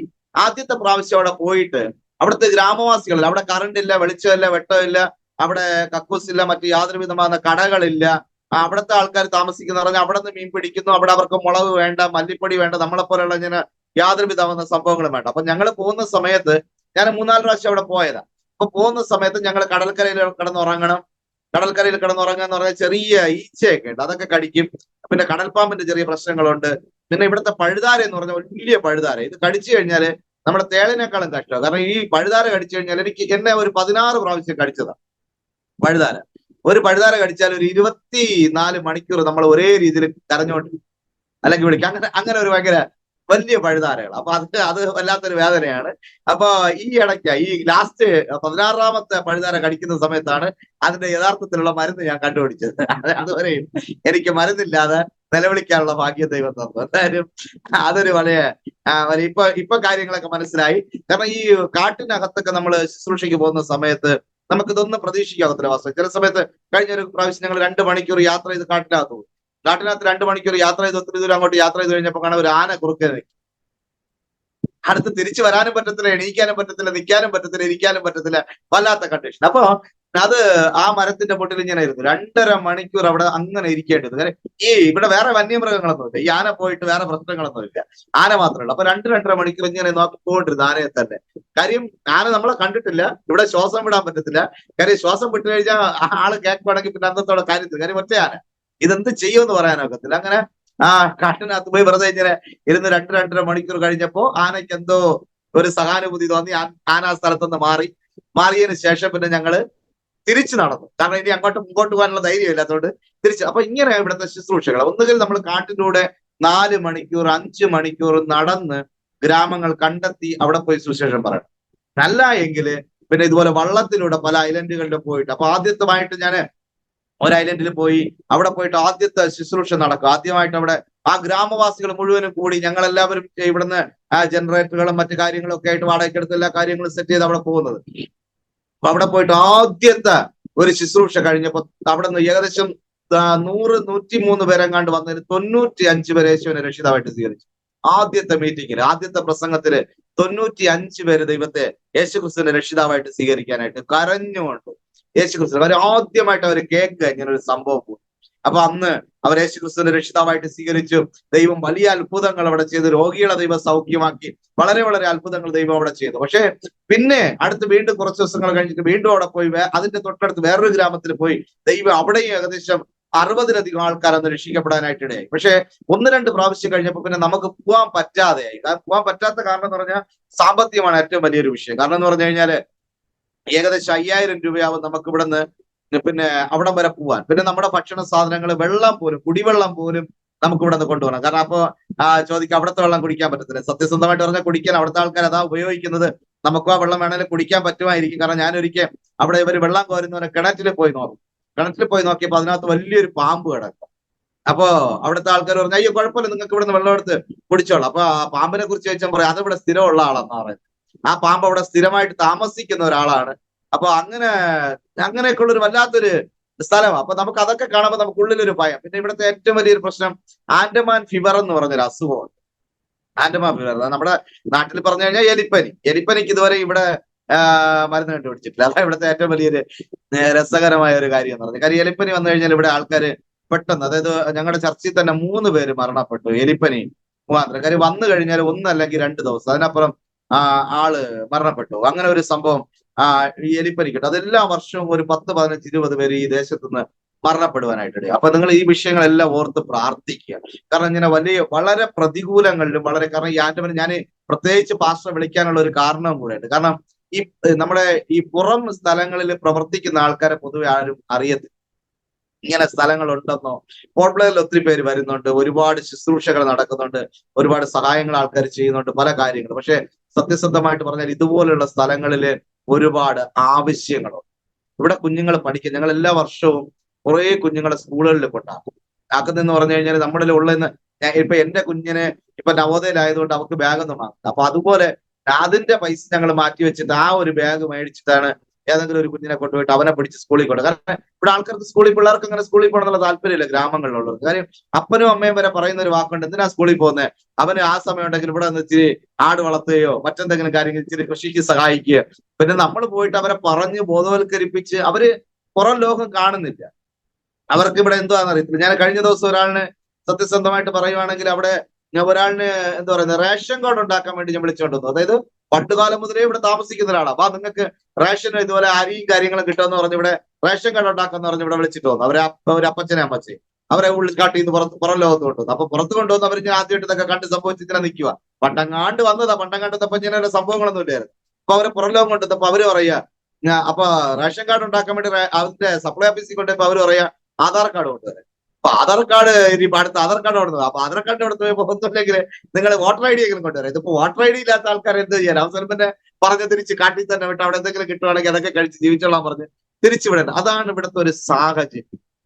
അങ്ങനെ ഒരുപാട് ഐലൻഡുകൾ ഇന്ന് നമ്മളെ വിളിക്കുന്നുണ്ട്, പല ഐലൻഡുകൾ. ഞാൻ ഒത്തിരി ഐലൻഡുകൾ ഇവിടെ സ്ഥിരം പോകാറുണ്ട്. കാരണം നമ്മുടെ സാമ്പത്തികത്തിനപ്പുറം നമുക്ക് കാര്യങ്ങൾ ചെയ്യേണ്ടതായിട്ട് എന്ന് പറഞ്ഞാൽ ഓരോ സ്ഥലങ്ങളിലും 5000, 6000 നമ്മൾ ഈ ബോട്ട് ബുക്ക് ചെയ്ത് നമുക്ക് പോകേണ്ടി വരുന്നു. അപ്പൊ ഈ ഓരോ ഐലൻഡുകളിലും നമ്മൾ പോകുന്ന സമയത്ത് ഒരുപാട് പേർക്ക് യേശുവിന് ആവശ്യമുണ്ട്, ഒരുപാട് പേർക്ക് നിരവധി ആവശ്യങ്ങൾ. എന്നെ ഇപ്പൊ അറിയുന്ന 1-2 ദേവദാസന്മാർ ചിലപ്പോൾ പഴയ തുണികളൊക്കെ അയച്ചു തരും, ഒത്തിരി തുണികളൊക്കെ ഞാൻ അയച്ചു തരും. അപ്പൊ ഇതെല്ലാം കൊണ്ട് നമ്മൾ ഈ ഗ്രാമങ്ങളിലോട്ട് പോകുന്നത്. കാര്യം അവിടെ അതിന്റെ ആവശ്യമുണ്ട്. ഞാൻ കഴിഞ്ഞ പ്രാവശ്യം ഒരു VBS ഒരു ചെറിയ സ്ഥലത്ത് നടത്തുക ഭാഷ. അവിടെ കാട്ടിനകത്ത് ഞങ്ങൾ VBS നടത്തുന്നത്, വനത്തിനകത്ത്. കാര്യം പുറത്തു വേറെ സ്ഥലങ്ങളൊന്നും ഇല്ലാത്തത് വനത്തിനകത്താണ് ഞങ്ങൾ ഇതിനെ പ്രോഗ്രാം നടത്തുന്നത്. വൈകിട്ട് അവിടെ തന്നെയാണ് ഫിലിം ഷോ, അവിടെ തന്നെയാണ് പ്രസംഗവും കാര്യങ്ങളും, അവിടെ തന്നെയാണ് ആരാധന. പകല് VBS നടത്തുക. VBS നടത്തിക്കൊണ്ടിരുന്ന സമയത്ത് ഞാൻ നോക്കിയത് അത് 1 മുതൽ 5 വരെയുള്ള പിള്ളേരാണ്. ഈ 5ാം ക്ലാസ് വരെ സ്കൂളൊന്നുമില്ല, ഒരു കുഞ്ഞു സ്കൂളുണ്ട്. കാര്യം അവിടെ പഠിപ്പിക്കാൻ സാറൊന്നും പോകത്തില്ല. കാര്യം അവിടെ ഒരു സാറ് പോകുന്നതെന്ന് പറഞ്ഞു കഴിഞ്ഞാൽ പുള്ളി തിങ്കളാഴ്ച ഇവിടെ കയറി ഡിഗ്ലിപ്പൂരിൽ വരും, പുള്ളി ശനിയാഴ്ച അവിടെ പോകും, ശനി ഞായറും അവിടെ താമസിക്കും, അന്ന് അവിടെ അവധിയാണ്, തിങ്കളാഴ്ച അദ്ദേഹം ഇവിടെ വീട്ടിൽ എത്തും. ഇങ്ങനെയുള്ള ഒരു സംഭവം. കാരണം അവിടെ പഠിപ്പിക്കും പോകണമെന്നില്ല. 5ാം ക്ലാസ് വരെ ഒരുമിച്ച് ഒരു ക്ലാസ് ഇട്ടിട്ട് അവിടെ അത് പഠിച്ചൊരു കുട്ടിയെ പഠിപ്പിച്ചെടുക്കുക. അപ്പൊ ഞാൻ അവരെല്ലാം നോക്കിയപ്പോ ഒരു കുഞ്ഞിന്റെ കാലിന് പോലും ഒരു ചെരുപ്പില്ല, ഒരു ഷൂ ചപ്പലോ ഒന്നുമില്ലാത്ത അങ്ങനെ ഒരു വല്ലാത്തൊരു സ്ഥലമാണ് ഈ ഒരു സ്ഥലം. ഇത് പല നോർത്ത് ഇന്ത്യയുടെ പല സ്ഥലങ്ങളിലുള്ള അനുഭവങ്ങളാണിത്. എന്തായാലും ദൈവം ഇങ്ങനെ ശക്തമായിട്ട് ഉപയോഗിക്കുന്നു. എനിക്ക് ഇങ്ങനെ ഒരു അവസരം തന്നെ മനസ്സിലായി വാസ. അപ്പൊ എന്തായാലും ഇങ്ങനെ ഒരു അവസരം തന്ന ദൈവദാസനോട് ഒത്തിരി ഒത്തിരി നന്ദി പറയുന്നു. നിങ്ങൾ ആൻഡമാനെ ഓർത്ത് പ്രാർത്ഥിക്കുമ്പോൾ ദയവായി ഡിഗ്ലിപ്പൂരിനെ ഓർത്തും ഇതുപോലുള്ള ഐലൻഡുകളെ ഓർത്ത് പ്രാർത്ഥിക്കുക. വിശേഷം എന്റെ ഭവനപ്പണി ഓർത്ത് പ്രാർത്ഥിക്കുക. വളരെ ബുദ്ധിമുട്ടായിട്ടിരിക്കുക. കാരണം എന്ന് ഈ ഭവനം ഇടിഞ്ഞു വീഴുമെന്ന് പറയാനൊക്കാത്ത ഒരു കണ്ടീഷനാണ്. ഓണർ ഒത്തിരി പ്രാവശ്യം പറഞ്ഞു ഇവിടുന്ന് മാറിക്കൊടുന്ന് പറഞ്ഞുകൊണ്ടിരിക്കുക. ഇതിൽ ഓർത്ത് പ്രാർത്ഥിക്കുക. ദൈവം അത്ഭുതം ചെയ്യട്ടെ, ദൈവം ശക്തമായിട്ട് ഉപയോഗിക്കുന്നത് വീണ്ടും ഉപയോഗിക്കട്ടെ. Thank you pastor, thank you so much. 2 minute കൂടെ. അതായത് പാസ്റ്റർ ഒരു 20 വർഷം മുമ്പുണ്ടായ സംഭവം എന്ന് പറഞ്ഞു. എന്തുവായിരുന്നു സംഭവം? പാസ്റ്റർ രോഗിയായി തീരുകയായിരുന്നു, അതോടൊന്ന് പറഞ്ഞ അങ്ങ് വിട്ടുപോയായിരുന്നു. ഞാൻ എന്റെ ജീവിതത്തിൽ ഒരു അത്ഭുതം, എന്റെ ജീവിതത്തിൽ ഞാൻ ഇവിടെ വന്നതിന് ശേഷം ഉണ്ടായതാ പാസ്റ്റർ.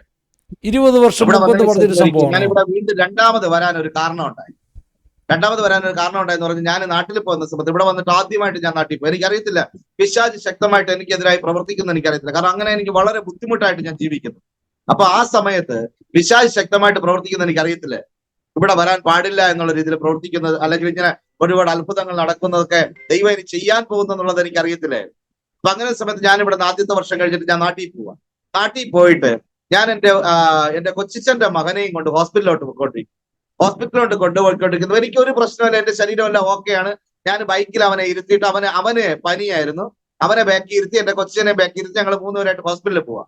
അങ്ങനെ ഹോസ്പിറ്റലിൽ പോയിട്ട് അവനെ കൊണ്ട് ഹോസ്പിറ്റലിൽ കൊണ്ട് അഡ്മിറ്റ് ആക്കാൻ വേണ്ടി അവന്റെ പപ്പ കൊണ്ട് അങ്ങോട്ട് പോകുന്ന സമയത്ത് ഞാന് പെട്ടെന്ന് ബൈക്കിൽ നിന്ന് പുറത്തിറങ്ങുമ്പോൾ ഞാൻ വീഴുന്നു പോകുന്നത് പോലെ എനിക്ക് തോന്നി.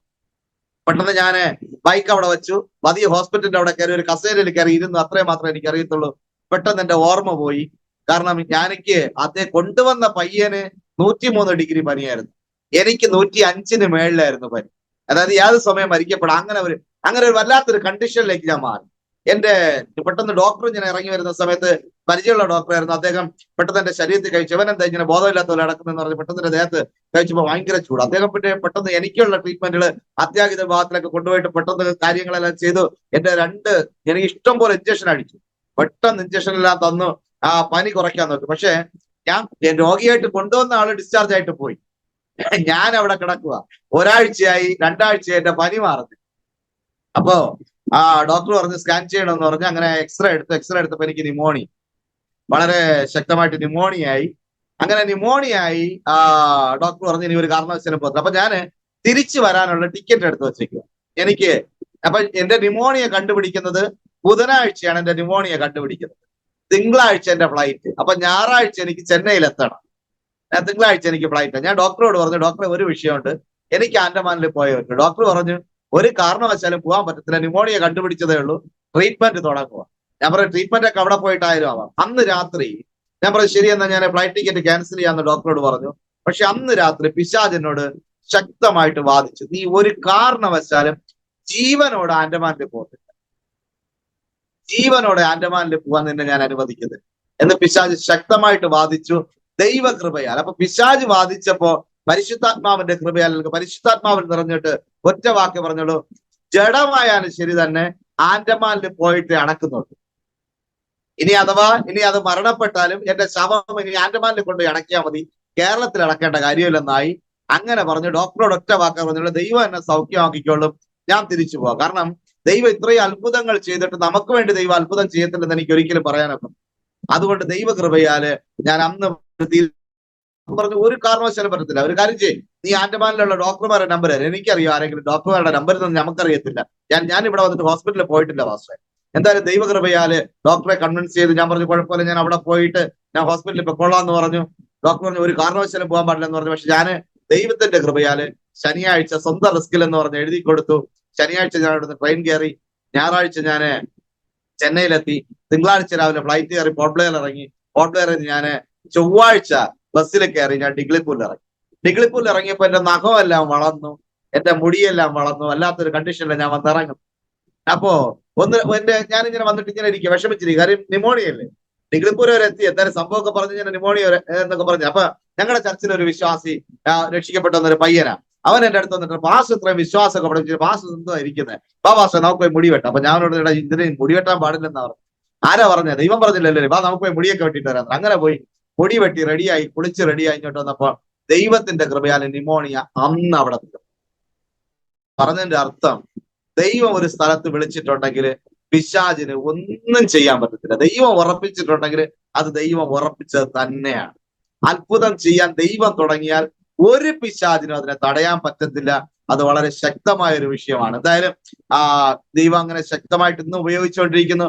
ഒരുപാട് അത്ഭുതങ്ങൾ പറയാനായിട്ടുണ്ട്. ദൈവം ചെയ്ത അത്ഭുതങ്ങൾ പറയാനായിട്ടുണ്ട്. സഭയില് ദൈവം വളരെ വളരെ അത്ഭുതങ്ങൾ ഇന്നും ചെയ്തുകൊണ്ടിരിക്കുന്നു. പക്ഷേ ദയവായി നിങ്ങൾ ഞങ്ങളെ ഓർത്ത് വീണ്ടും വീണ്ടും പ്രാർത്ഥിക്കണമെന്ന് വിശേഷ കർത്താവിന്റെ ശ്രേഷ്ഠദാസനോട് പ്രാർത്ഥന അപേക്ഷിക്കുന്നു. ദയവേത് നിങ്ങൾ എല്ലാവരും എനിക്ക് വേണ്ടി പ്രാർത്ഥിക്കുക. ദൈവം അനുഗ്രഹിക്കുന്നത്. എന്തെങ്കിലും വിട്ടുപോയതുണ്ടെങ്കിൽ പറയാം കേട്ടോ പാസ്റ്റർ. അത്യാവശ്യം എന്തെങ്കിലും അനുഭവങ്ങൾ വിട്ടുപോയതുണ്ടെങ്കിൽ പറയാം. ഓക്കെ സമയമുണ്ടല്ലോ പാസ്റ്റർ. ഞാനത് ഇടയ്ക്കിടയ്ക്ക് ശ്രദ്ധിക്കുന്നത്, കാരണം മറ്റേ ആള് ജോയിൻ ചെയ്തിട്ടുണ്ടോ നോക്കുമ്പോഴേ എനിക്കൊരു കൺഫ്യൂഷൻ ആവുന്നത്. ഇല്ല ഞാൻ ഇടയ്ക്ക് നോക്കുന്നതിന് വേണ്ടിയാ. ഇടയ്ക്ക് അവരെന്തെങ്കിലും മെസ്സേജ് ഇട്ടു. പാസ്റ്റർ എന്തെങ്കിലും ഉണ്ടെ പെട്ടെന്ന് പറയാം കേട്ടോ. ചർച്ചിൽ നടന്ന ഒരു അനുഭവം കൂടെ ഞാൻ പറയാം. അതായത് രക്ഷിക്കപ്പെട്ടതിന് ശേഷം ഒരാളുടെ ജീവിതത്തിൽ വന്ന് ഞങ്ങളുടെ തൊട്ടടുത്തൊരു കുടുംബം താമസിച്ചുകൊണ്ടിരിക്കുക. അപ്പൊ ആ കുടുംബം അവര് വളരെ ഹൈന്ദവ മാർഗത്തിൽ തന്നെ ജീവിച്ച് അങ്ങനെ ഇരുന്ന ഒരു കുടുംബമാണ്. എന്തായാലും ഞങ്ങളുടെ തൊട്ടടുത്തായതുകൊണ്ട് തന്നെ തൊട്ടടുത്ത വീട്ടിൽ വാടകയ്ക്ക് വന്നതാണ്. അവരോട് ദൈവത്തെ കുറിച്ച് പറഞ്ഞു. കുഞ്ഞുങ്ങൾ ആദ്യം രക്ഷിക്കപ്പെടുന്നത്. ഇന്ന് മദ്യപാനം അവിടെ വളരെ മദ്യപാനം. അപ്പൊ ആ സഹോദരന് ആ മുട്ടുവേദന ആയിട്ട് അർത്രൈറ്റിസിന്റെ ഒരു അസുഖം ഉണ്ടായിരുന്നു. അങ്ങനെ അർത്രൈറ്റിസിന്റെ അസുഖമായി മരിച്ചു പോകുന്നൊക്കെ ആയപ്പോ ഇവിടെ നിന്ന് വീട്ടിന്റെ ഓണർ തന്നെ പറഞ്ഞു, നിങ്ങൾ ഇവിടെ നിന്ന് മാറിത്തരണം, കാരണം ഇവിടെ കിടന്ന് മരിച്ചു കഴിഞ്ഞാൽ പിന്നെ പ്രശ്നമാവുന്നൊക്കെ. എന്തായാലും ദൈവകൃപയിൽ പോയി പ്രാർത്ഥിച്ചു. ഒരുപാട് കാലം അദ്ദേഹം ഹോസ്പിറ്റലായിരുന്നു. ദൈവം അദ്ദേഹത്തെ വിടുവിക്കാനായിട്ട്.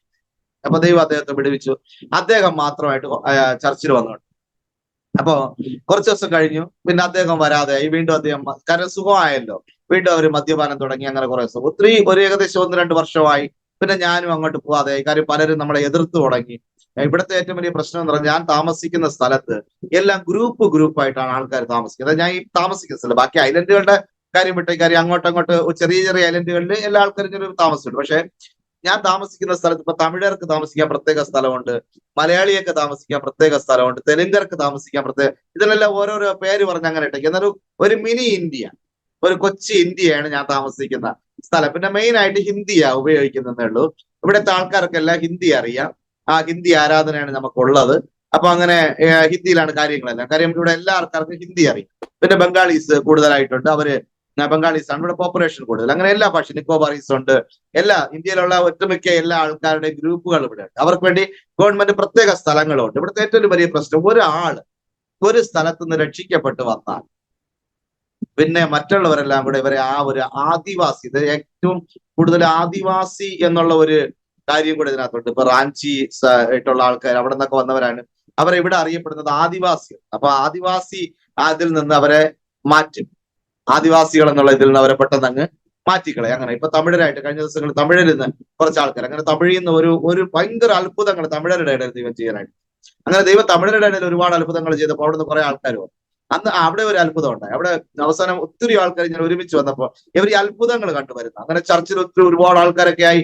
അങ്ങനെ തമിഴർ ഒത്തിരി ആയപ്പോൾ ഞാൻ ചിന്തിച്ച്, ശരി ഇനി ഒരു ആരാധന തമിഴിൽ തുടങ്ങണം എന്നൊക്കെ ചിന്തിച്ചുകൊണ്ടിരിക്കുക. അപ്പൊ അങ്ങനെ ഇരിക്കുന്ന സമയത്താണ് അവിടെ ഒരു മന്ത്രവാദി അവർ കൊണ്ടുവന്നു. അവിടുത്തെ കുറച്ച് ആൾക്കാരെ കൊണ്ട് ഒരു മന്ത്രവാദിയെ കൊണ്ടുവന്നിട്ട് അവരെന്ത് ചെയ്യുന്നു, അദ്ദേഹം എന്നെ വെല്ലുവിളിച്ചു. അതായത് അവിടെ നിന്നിട്ട് അപ്പൊ എല്ലാ വീടുകളിലും പോയി അവര് ഫ്രീ ആയിട്ട് ഇങ്ങനെ തേങ്ങയൊക്കെ കെട്ടിയിടുന്ന ഒരു സംഭവം ഉണ്ടല്ലോ, അതെല്ലാം ഇങ്ങനെ പൂജ ചെയ്തു. ഞങ്ങൾ അവിടെ കയറി എന്ന് പറഞ്ഞ എല്ലാ വീടുകളിലും മഞ്ഞളൊക്കെ തെളിച്ചു.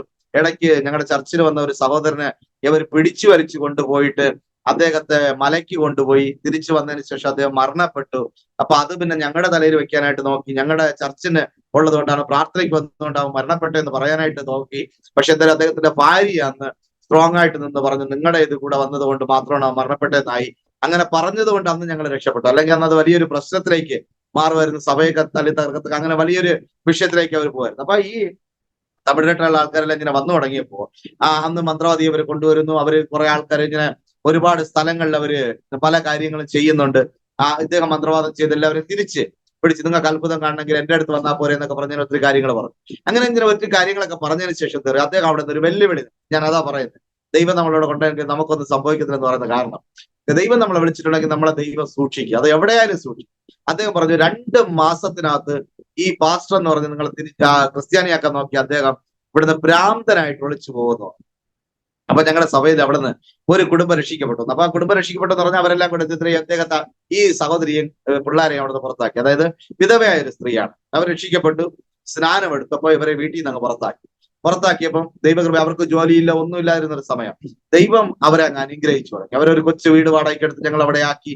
അവരെ ദൈവം അങ്ങ് അനുഗ്രഹിക്കാൻ തുടങ്ങി. ദൈവം അങ്ങ് അനുഗ്രഹിച്ച്, ശക്തമായിട്ട് ദൈവം അങ്ങ് അനുഗ്രഹിച്ച് അവരിന്ന് നല്ല രീതിയിൽ നല്ല ഗവൺമെന്റ് ജോലി എന്ന് പറഞ്ഞാൽ ഒരു 1/3 എന്ന് പറയും ഇവിടെ, ഒരു 23,000 രൂപ ശമ്പളം മാസം കിട്ടത്തക്ക ദൈവം അവരങ്ങ് ഉയർത്തി. അപ്പൊ ആ സഹോദരി എന്റെ അടുത്ത് ഓടി വന്നിട്ട് പറഞ്ഞു, പാസ്റ്റർ ഒരു ചെറിയ പ്രശ്നമുണ്ട്, ഈ മന്ത്രവാദി അവിടെ വന്ന് നിന്നിട്ട്, അത് അവര് അവിടെ നിന്ന് ഇറങ്ങുന്നതിന് മുമ്പ്, അവരെ ആ ഗ്രാമത്തിൽ നിന്ന് പുറത്താക്കുന്നതിന് മുമ്പുള്ള സംഭവം. അപ്പൊ ഇവരെന്നെ അടുത്ത് വന്നിട്ട് പറയാം, പാസ്റ്റർ ഇതൊരു ചെറിയ വിഷയമുണ്ട്, പാസ്റ്റർ ഒന്ന് സൂക്ഷിക്കണം. ആ മന്ത്രവാദി വന്നിട്ട് പറയുക, പാസ്റ്റർ ഇവിടെ നിന്ന് 2 മാസത്തിനകത്ത് ഭ്രാന്തനായിട്ട് ഓടിക്കും. അപ്പൊ ഞാൻ ഉപവാസ പ്രാർത്ഥന നടക്കാം ചർച്ചില്, 7 ദിവസത്തെ ഉപവാസ പ്രാർത്ഥന നടന്നുകൊണ്ടിരിക്കുക. അപ്പൊ ഞാൻ പറയാം, സിസ്റ്റർ അതിനെക്കുറിച്ച് ടെൻഷൻ അടിക്കണം, അദ്ദേഹത്തോട് പോയി പറഞ്ഞേരെ, അദ്ദേഹം ഇങ്ങനെ ഈ പറഞ്ഞത് അദ്ദേഹത്തിന് പറ്റാതിരിക്കാൻ വേണ്ടി പ്രാർത്ഥിച്ചോളാൻ പറയുന്നു പറഞ്ഞിട്ട് എന്റെ മനസ്സിൽ നീ സംഭവം അങ്ങ് മറന്നുപോകും. പക്ഷെ നമ്മൾ പറയുന്ന ഓരോ വാക്കും ദൈവം കുറിച്ചിടുമെന്നുള്ളത് വളരെ ശക്തമായ ഒരു കാര്യമാണ്. നമ്മൾ ദൈവദാസന്മാര്, നമ്മൾ ദൈവത്തിന് വേണ്ടി നിൽക്കുന്നവർ പറയുന്ന ഓരോ വാക്കും വിലപ്പെട്ടതാണ്. കാരണം ഓരോ വാക്കും ദൈവം കുറിച്ചിടുക. കാരണം അന്ന് ഞാൻ നിസ്സാരമായിട്ട് കളി പോലെ പറഞ്ഞൊരു കാര്യമാണ്, അദ്ദേഹത്തോട് സൂക്ഷിച്ചോളാൻ പറയുന്നു പറഞ്ഞു. പക്ഷെ കറക്റ്റ് 2 മാസമായപ്പോൾ അദ്ദേഹം മദ്യപിച്ചിട്ട് ഒരു ഭ്രാന്തനെ പോലെ തുപ്പലും ഒലിപ്പിച്ച് ആ ഗഡ്ഡബസ്തി എന്ന് പറയുന്ന ആ ഒരു തമിഴരുടെ ഏരിയയിൽ കൂടെ ഇങ്ങനെ ഒരു ഭ്രാന്തനെ പോലെ നടക്കുക അദ്ദേഹം.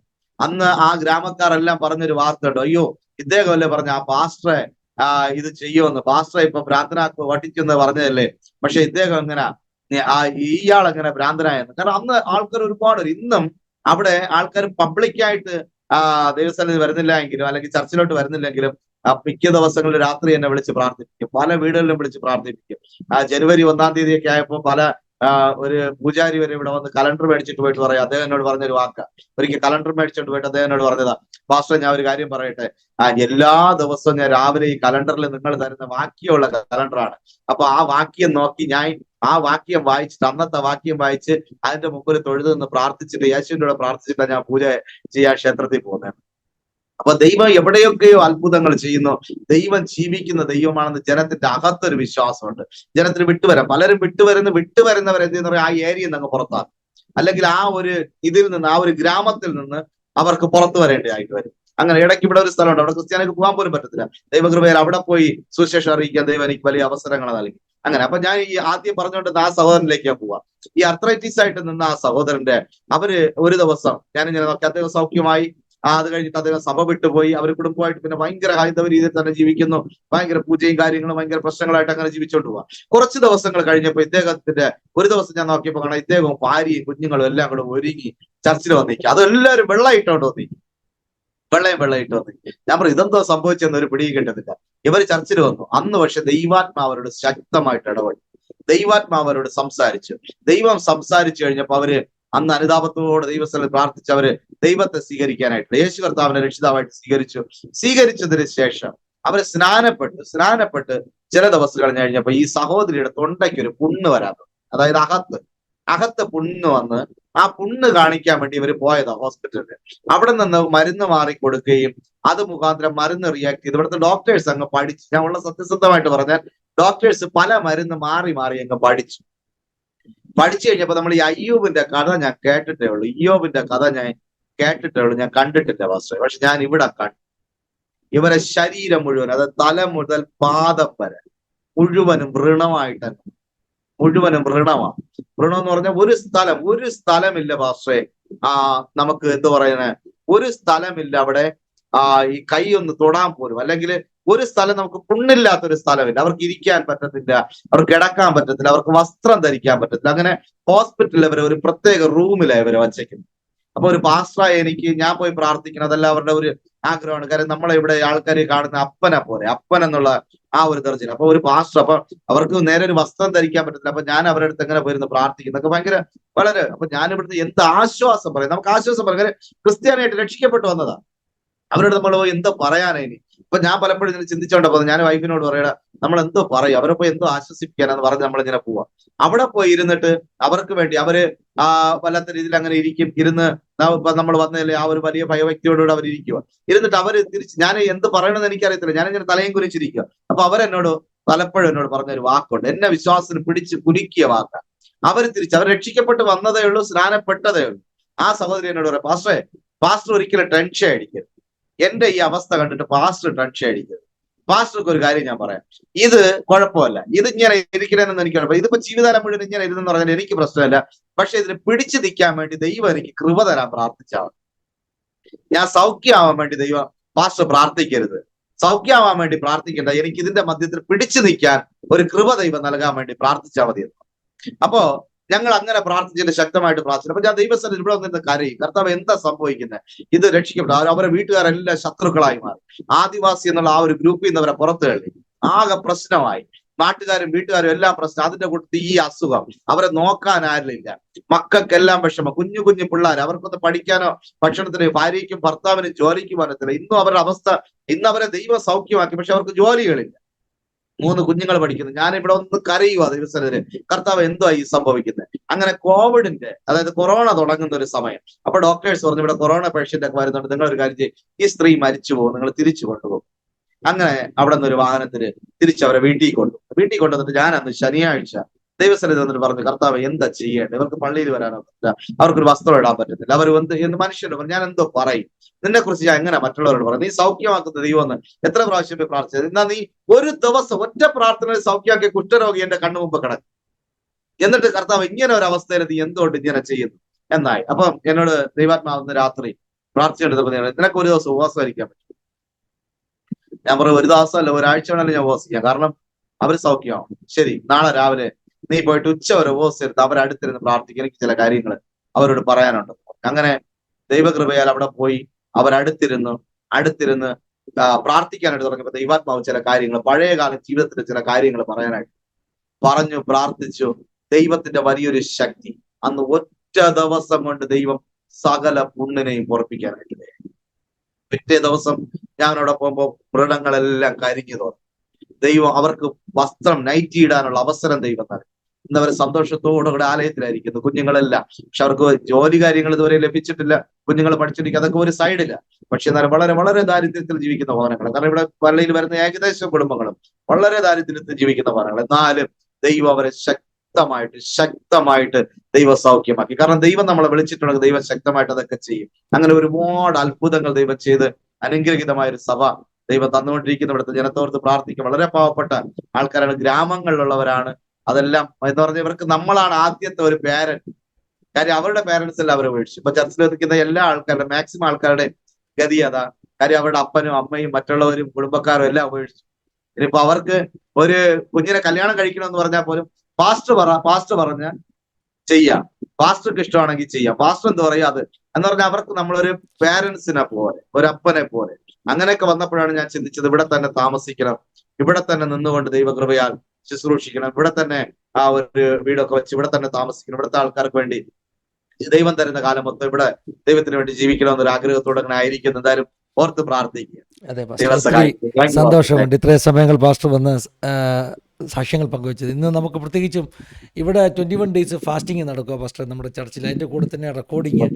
വളരെ ടൈറ്റ് സ്കെഡ്യൂളാണ്, അല്ലെങ്കിൽ കുറച്ചുകൂടെ നമുക്ക് കേൾക്കാമായിരുന്നു. ദൈവം ഇനിയും ഒത്തിരി ജീവിതാനുഭവങ്ങളുണ്ട്, ദൈവം ഇനി അവസരങ്ങൾ പിന്നെ നമുക്ക് തരട്ടെ, നമുക്ക് പ്രാർത്ഥിക്കാം. പാസ്റ്റർക്ക് തന്നെ നമ്മുടെ പ്രേക്ഷകർക്ക് വേണ്ടി ചുരുക്കമായിട്ടൊന്ന് പ്രാർത്ഥിക്കാം കേട്ടോ. ഓക്കെ. ഞങ്ങളുടെ നല്ല ദൈവമേ, സ്വർഗീയ പിതാവേ, കർത്താവ്, ഞങ്ങൾ ഒരുമിച്ച് പ്രാർത്ഥിക്കുന്ന അപ്പച്ച, എന്റെ ദൈവമേ, ജീവിതാനുഭവങ്ങളെ പറയുവാൻ ദൈവം സഹായിച്ചു. ഈ ദിവസങ്ങൾ ദൈവം ചെയ്യുന്ന അവസരങ്ങൾക്കായി, നന്മകൾക്കായി സ്തോത്രം. വിശേഷാൽ കർത്താവേ, ഈ കർത്താവെ യൂട്യൂബ് ചാനലിലൂടെ കർത്താവ് ഇത് കാണുന്ന പ്രേക്ഷകർക്ക് വേണ്ടി ഞങ്ങൾ അങ്ങയോട് പ്രാർത്ഥിക്കും. വിവിധ മാധ്യമങ്ങളിലൂടെ ഈ സാക്ഷ്യങ്ങൾ കാണുന്ന കർത്താവെ, ജനത്തിന് വേണ്ടി ഞാൻ അങ്ങയോട് പ്രാർത്ഥിക്കുന്നു. കർത്താവെ, അങ്ങ് അവരിലൂടെ അത്ഭുതങ്ങൾ ചെയ്യുവാൻ പോകുന്ന കൃപയ്ക്കായി സ്തോത്രം. ചിലരെങ്കിലും ദൈവം തൊടുന്നതിനായി സ്തോത്രം. ചിലരുടെ വിശ്വാസത്തെ ദൈവം വർദ്ധിപ്പിക്കുന്നതിനായി സ്തോത്രം ചെയ്തു. കർത്താവ്, ഞങ്ങളുടെ വിളി കർത്താവ് ഇത് തിരിച്ചറിഞ്ഞ് അങ്ങേക്ക് വേണ്ടി കർത്താവെ പ്രയോജനപ്പെടുവാൻ കർത്താവ് ഞങ്ങളെ സഹായിക്കുന്നതിനായി സ്തോത്രം ചെയ്തു. ആമേൻ. ഞാൻ നിങ്ങളോട് പറയുന്നു, കർത്താവെ, അങ്ങ് ചെയ്ത പ്രവൃത്തി ചെയ്യാനാ അങ്ങ് ഞങ്ങളെ വിളിച്ചത്. കർത്താവ്, അങ്ങ് പിതാവിന്റെ അടുത്ത് പോയത് കൊണ്ട് അതിനധികം ചെയ്യുമെന്ന കർത്താവെ അങ്ങയുടെ വചനമപ്പ. അത് ചെയ്ത് അങ്ങേക്ക് വേണ്ടി പ്രയോജനപ്പെടുവാൻ, അങ്ങയുടെ നാമമഹത്വത്തിനായി പ്രയോജനപ്പെടുവാൻ ഞങ്ങളെ ഓരോരുത്തരെയും ദൈവം സഹായിക്കണമെന്ന് പ്രാർത്ഥിക്കും. ഞങ്ങളുടെ ദാസനായി സ്തോത്രം. ദൈവം അനുഗ്രഹിക്കണമേ, സഹായിക്കണമേ കർത്താവെ. അങ്ങയുടെ നാമത്തിൽ ചെയ്യുന്ന ഓരോ കാര്യങ്ങൾ, അവിടുത്തെ ഉപവാസ പ്രാർത്ഥനകൾ, എല്ലാ ബിസി ഷെഡ്യൂളുകൾ എല്ലാം ഞങ്ങളുടെ കരങ്ങളിലേക്ക് ഏൽപ്പിക്കും. നാഥൻ അനുഗ്രഹിച്ചു മാനിക്കണമെന്ന് പ്രാർത്ഥിക്കുന്നു. അത്ഭുതങ്ങളെ ചെയ്താട്ട് കർത്താവ് ഓരോ പ്രേക്ഷകരെയും ദൈവം അനുഗ്രഹിച്ചാട്ടെ. പിതാവിന്റെയും പുത്രന്റെയും പരിശുദ്ധാത്മാവിന്റെയും നാമത്തിൽ ഓരോ നിന്റെ ജനത്തെയും അനുഗ്രഹിച്ചു പ്രാർത്ഥിക്കുന്നു. അവർ നന്മകളാൽ നിറയപ്പെടട്ടെ. കർത്താവ് അനുഗ്രഹിച്ചു മാനിക്കണം. അത്ഭുതങ്ങളെ ചെയ്താൽ പ്രാർത്ഥന കൃപയ്ക്കായി സ്തോത്രം. യേശു കർത്താവിൻ നാമത്തിൽ തന്നെ. ആമേൻ, ആമേൻ, ആമേൻ. പിതാപുത്ര പരിശുദ്ധാത്മാവാകുന്ന ത്രിയേക ദൈവത്തിൻ്റെ കൂട്ടായ്മ സഹവാസക്കാവൽ നമ്മെല്ലാവരുടെ പേരിലും പ്രത്യേകമായി നമ്മുടെ നാട്ടിൽ കടന്നു നിന്ന് ജീവിതാനുഭവങ്ങൾ പങ്കുവച്ച പ്രിയ വിജയ് പാസ്റ്റർ മേൽ, തൻ്റെ കുടുംബത്തിന്മേൽ, ശുശ്രൂഷകളുടെ മേൽ ഇന്ന് മുതൽ എപ്പോഴും എന്നേക്കും ഉണ്ടായിരിക്കുമാറാകട്ടെ. ആമേൻ.